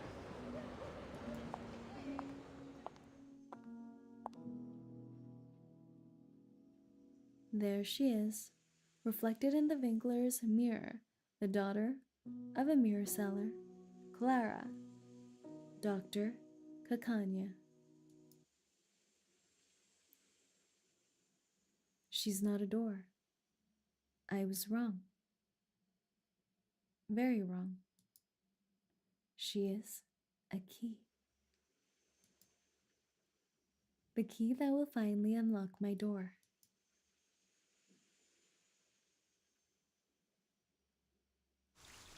What? What? What? Lava wins! Wow, that was so cute. Wait, the writing in this chapter is impeccable. I want to study the writing in this chapter. The writing in this chapter is impeccable. Wow, that was so cute. I was saying I was hoping that 𝐂𝐚𝐭 wouldn't be another door for her, and I can't believe the ending here. That's peak Yiddy, all right. A green savior, and it brings us all the way back to the start of the chapter, of the main chapter. That's so wild with their first appointment. Oh, I need a fanfic about them now, now. Yes. Oh. Well, I can't believe they managed to somehow wrap this up on a happy note. 7.7, 7.5 parts of this pure torture, pure trauma. The last 10 lines, they saved it. They saved it with the very last 10 lines. I need 20 more chapters immediately. I need them to go into their jail arc, you know? With ISOLDE locked up and she's like visiting her locked up jailed lover. I'm down for that. I'll take all the crumbs of happiness, exactly right. I mean, we know how the main chapter ends, so it's still not amazing. No? Prison love. Hear me out. Prison love. 𝐂𝐚𝐭 can become like an in-house prison therapist. I ship it. 37.8 nuke. No. Prison love. We need a prison break arc. Do we go for a prison break? I mean, yeah, why not? No soap jokes? Of course not. She already has a lover. Who's gonna protect her? No soap. 𝐂𝐚𝐭 doesn't like ISOLDE. That's not true at all. 𝐂𝐚𝐭 does like ISOLDE. She just doesn't recognize what she's become. Yes. She just doesn't recognize what she's become. Or asylum love. Also good. I'll take both. I'll take an order of that too. She comes out of prison all up. like Arcane. As someone who watched chapter 7, oh my god. No, sad 𝐂𝐚𝐭,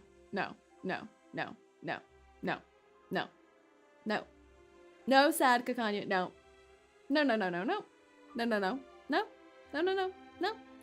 In my mind, 𝐂𝐚𝐭 lives out a beautifully normal life.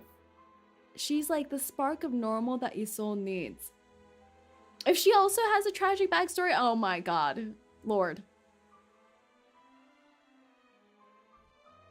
But I don't even remember all the things I was thinking now when going through this chapter. Just that ending was perfect. With all the doors. It's interesting how she last kind of perceived Carl. Was interesting. She's like, has he always been like this? Now he treats me as an adult. But before, he's always been this imposing, usually threatening presence. And I feel like that's very true for kids when you see these adult figures putting all these expectations on you. And finally, when she gets some clarity and space as an adult, things are a little different. So I'm hoping the whole essay stuff is not actually what happened. I'm hoping it's just like a whole perspective thing. No happy endings in opera? No! She just has to stop singing opera then. Oh my god, that scene with the mother too. It's so interesting how all of these deaths were kind of more viewed in the perspective of freeing them from this suffering, like her mother escaping the suffering by drowning, her brother escaping the suffering as well, and her herself in chapter 8, this final part, taking the arsenic and saying, oh, it's now my responsibility to uphold this and leave in this way too. She was actually a little scary when she remembered her appointment with 𝐂𝐚⁭, like smashing the teacup. She's definitely a little woo. Oh, also, doesn't she seem with like the multiple possessions and personalities and things like that and the different doors? It feels a little bit reminiscent of like, I'm not familiar with it, but it's just my impression of like multiple personality disorder, you know? How she opened up the door for all the ghosts to possess her so that she could do all these different tasks and get a rest for herself. It felt a little like multiple personality disorder, or what I believe of it from movies. What has been portrayed to me in movies. Yeah. She kind of framed it like, oh, I purposefully let all these ghosts open through the door to possess me so I could deal with all these things. More like I can't pronounce it. Maybe she has multiple personality disorder and also spirits. Kinda is, since she's not the one doing the work. Yeah. I think I heard a leak. No leaks! No spoilers. Whenever I see a potential of a leak or spoiler, I just stop reading after the first 2 words. So I will not risk continuing reading that comment. Yes, ma'am? Good, sir. Alright. Let's see if we have any mullahs to roll for ISOLDE, who we still do not have. Is that gacha Israel? That's right, sniff it away. Sniff away. Daniel, how do you feel about all the bunny murder in this chapter? Code, but it doesn't give... Clear up, thank you so much for the code, Fungus. The luck bringer. Thank you.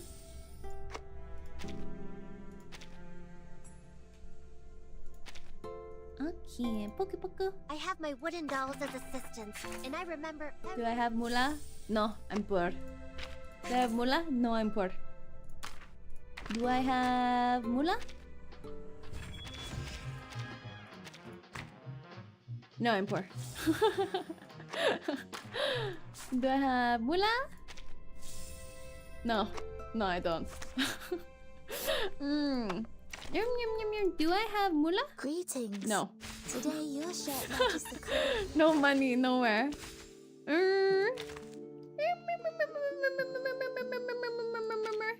It's so nice to meet you. I've been waiting for if possible. You better really. Aha!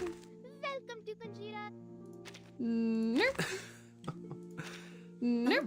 Did I grab everything already? I think I grabbed everything. Please welcome our Okay, I grabbed everything.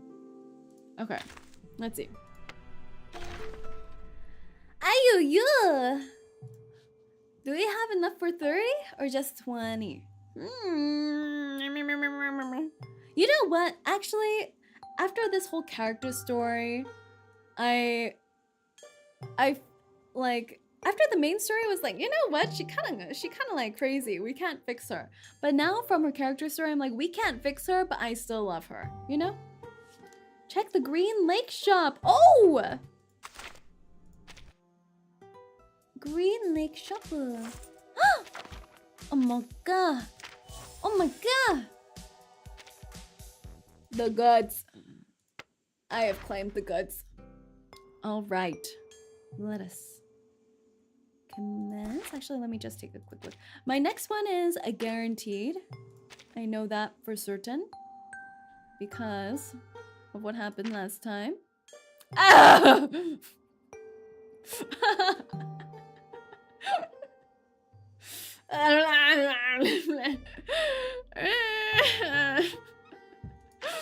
Okay, all right. Let's begin. I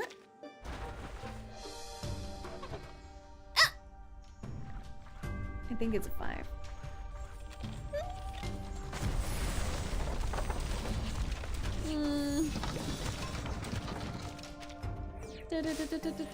We got an X. We got another Bolty. X and Bolty.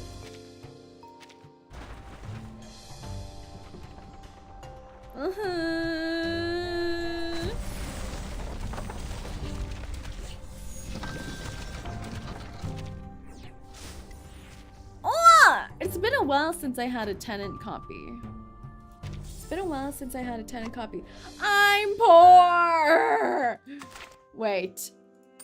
There must be something. There must be something. The outfits this patch are so good.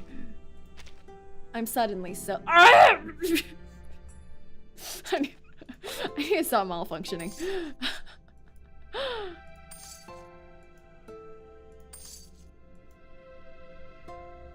What is this? No.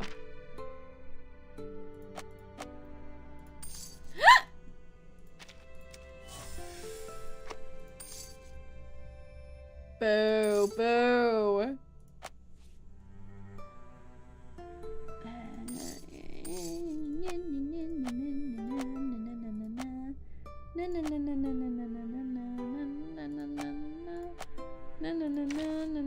Event shop. We did this one already. This one I got the stuff already as well. I got the goods. It's so doomed. It's fine. We still have time to talk. I'll ask the wooden... I grabbed everything. Limbo? You don't want to see me in limbo. Are we doing our grind set mindset again? Are we going through the grind? Do you remember last time we went through the grind and we got Miss New Babel? We grinded for 10 pull and got Miss New Babel, guys. I no longer believe in the grind. Will I still do it? Yes. Will I be happy about it? No. Wait, say, what am I waiting for? What am I waiting for? You need an account manager. How hard modes of these are pretty insane. I'm gonna take my leave now, say. Just save up for Marcus instead. They're quite difficult. But you're guaranteed now? Yeah. How is Marcus's kit, guys? I know her trailer is actually just released a few days ago. How is her kit? What do you think, guys? I know ISOLDE is supposed to be burn team. Who ate beans? A burn team fanatic. I don't know. I'm spoiler 3. Marcus team is kind of expensive. She's a new plant DPS. I actually have like no plant prowess. So maybe that's a thing. Please, don't resist. Marcus requires specific There they teammates are. to shine. Marcus's team is don't wanna miss it. Nada. Marcus is really specific. Would not recommend. Got Yeah. you. She's kind of the new bloom. Interesting. The ghosts make me want to scream inside. It's true. Scream inside and out. Isn't that? It could be found. It's good for you. Cooperation. Time to check my calculation. But actually, I feel like with the ghosts, 37, And divide. and you are pretty good. Because they knock out their invincibility. It's wrong. I feel like it's gonna take me so long to grind to 10 pull though. Isn't that? Please, don't resist. Intersect and divide. It's so funny to me that the girl with the knife is the support while the one with the book is the DPS. Yeah! I still want to get Jessica. I'm still in the classic era where I want Jessica and Salt the Bay team. No worries. The final demonstration. It could be found. Thank you for your cooperation. These ghosts are the bane of my Welcome to the world existence of in the final boss. Yeah, I can imagine. I still need to do all my grind set mindset. Aha. Boop. Boop. It's wrong. Oh god, they're almost dead. I didn't notice that. Wow. Oh. Wow, wow, wow, wow, wow, wow, wow, wow. They're almost dead. Wow.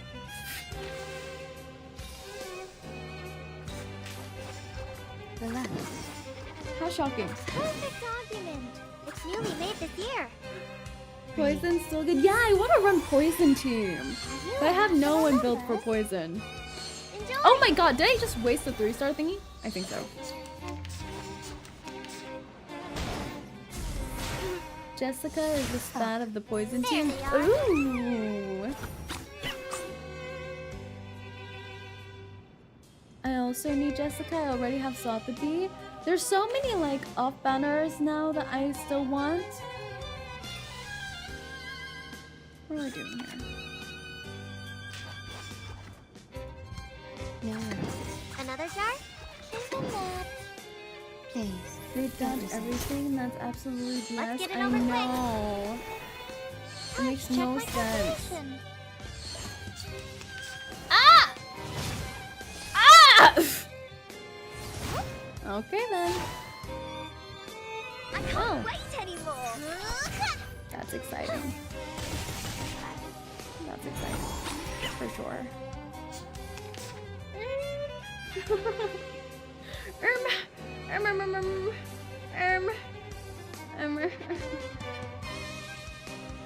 It could be found. It's newly made this year. My Poison Team is Jessica, There Sotheby, they and are. Twitter. I don't have Tanjira since I skipped both Shemaine and There's a Kola button. Bonanya. Not Kuanda Banana. Ah! They're killing me. Make them stop, please. The final demonstration. Oh wait, I have a thingy. I can do this.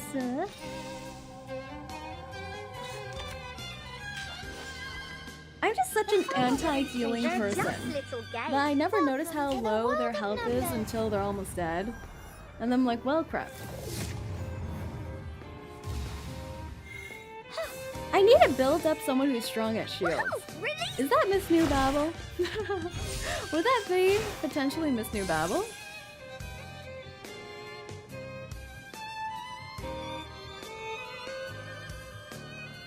It could be found. Intersect and divide. What I wish I have didn't a skip is number. 6. 6 is so good. I'm so glad I have everyone in the Holy Trinity. I just need to build them. Peace and love. If I die like this, Peace and love. guys. Peace and love. Start me up. Rock, rock, rock. Change the world. Oh my god, there's the... Oh my god, this is impossible with the dodge. Peace and love.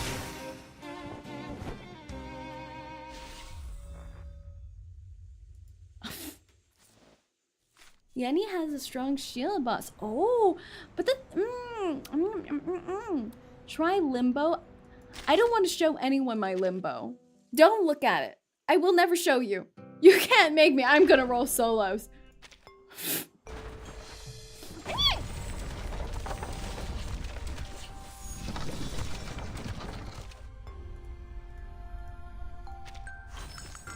Bet. I remember when I first started looking at Reverse 1999 and their like advertising material, I thought Bet was gonna be the main character. Didn't you guys think that too? There was so much Bet material. Hi, I'm Sputnik 1's twin.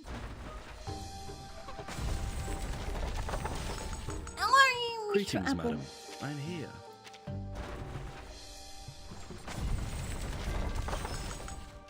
She's almost supposed to go. Yeah, and I was so surprised when I started playing and she has such a low presence. Like, actually no presence. Actually none. Potentially 0. Where does she appear? Does she appear anywhere? I'm not aware of her appearing anywhere. The lights here are amazing. They're much brighter.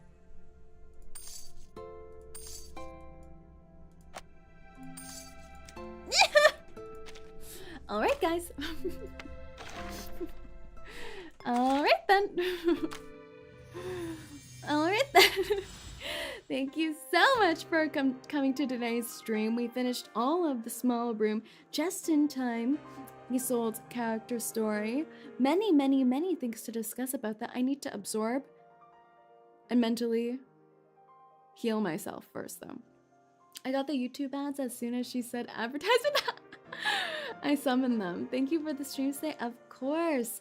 Our next stream will be on Wednesday. Wednesday, we are playing Honkai Star Rail, our second time exploring 𝐂𝐚𝐭. We just arrived there last Friday, so much more to explore in 𝐂𝐚𝐭. So I hope you all join. I can't speak anymore. I hope you all join me, and I'll see you all then. Thank you so much for coming, everyone. Otsan. Always love your reverse streams. Thank you so much as always. Of course. See you all next time. Bye bye.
In the end, Wolverine's kind of, maybe, in jail.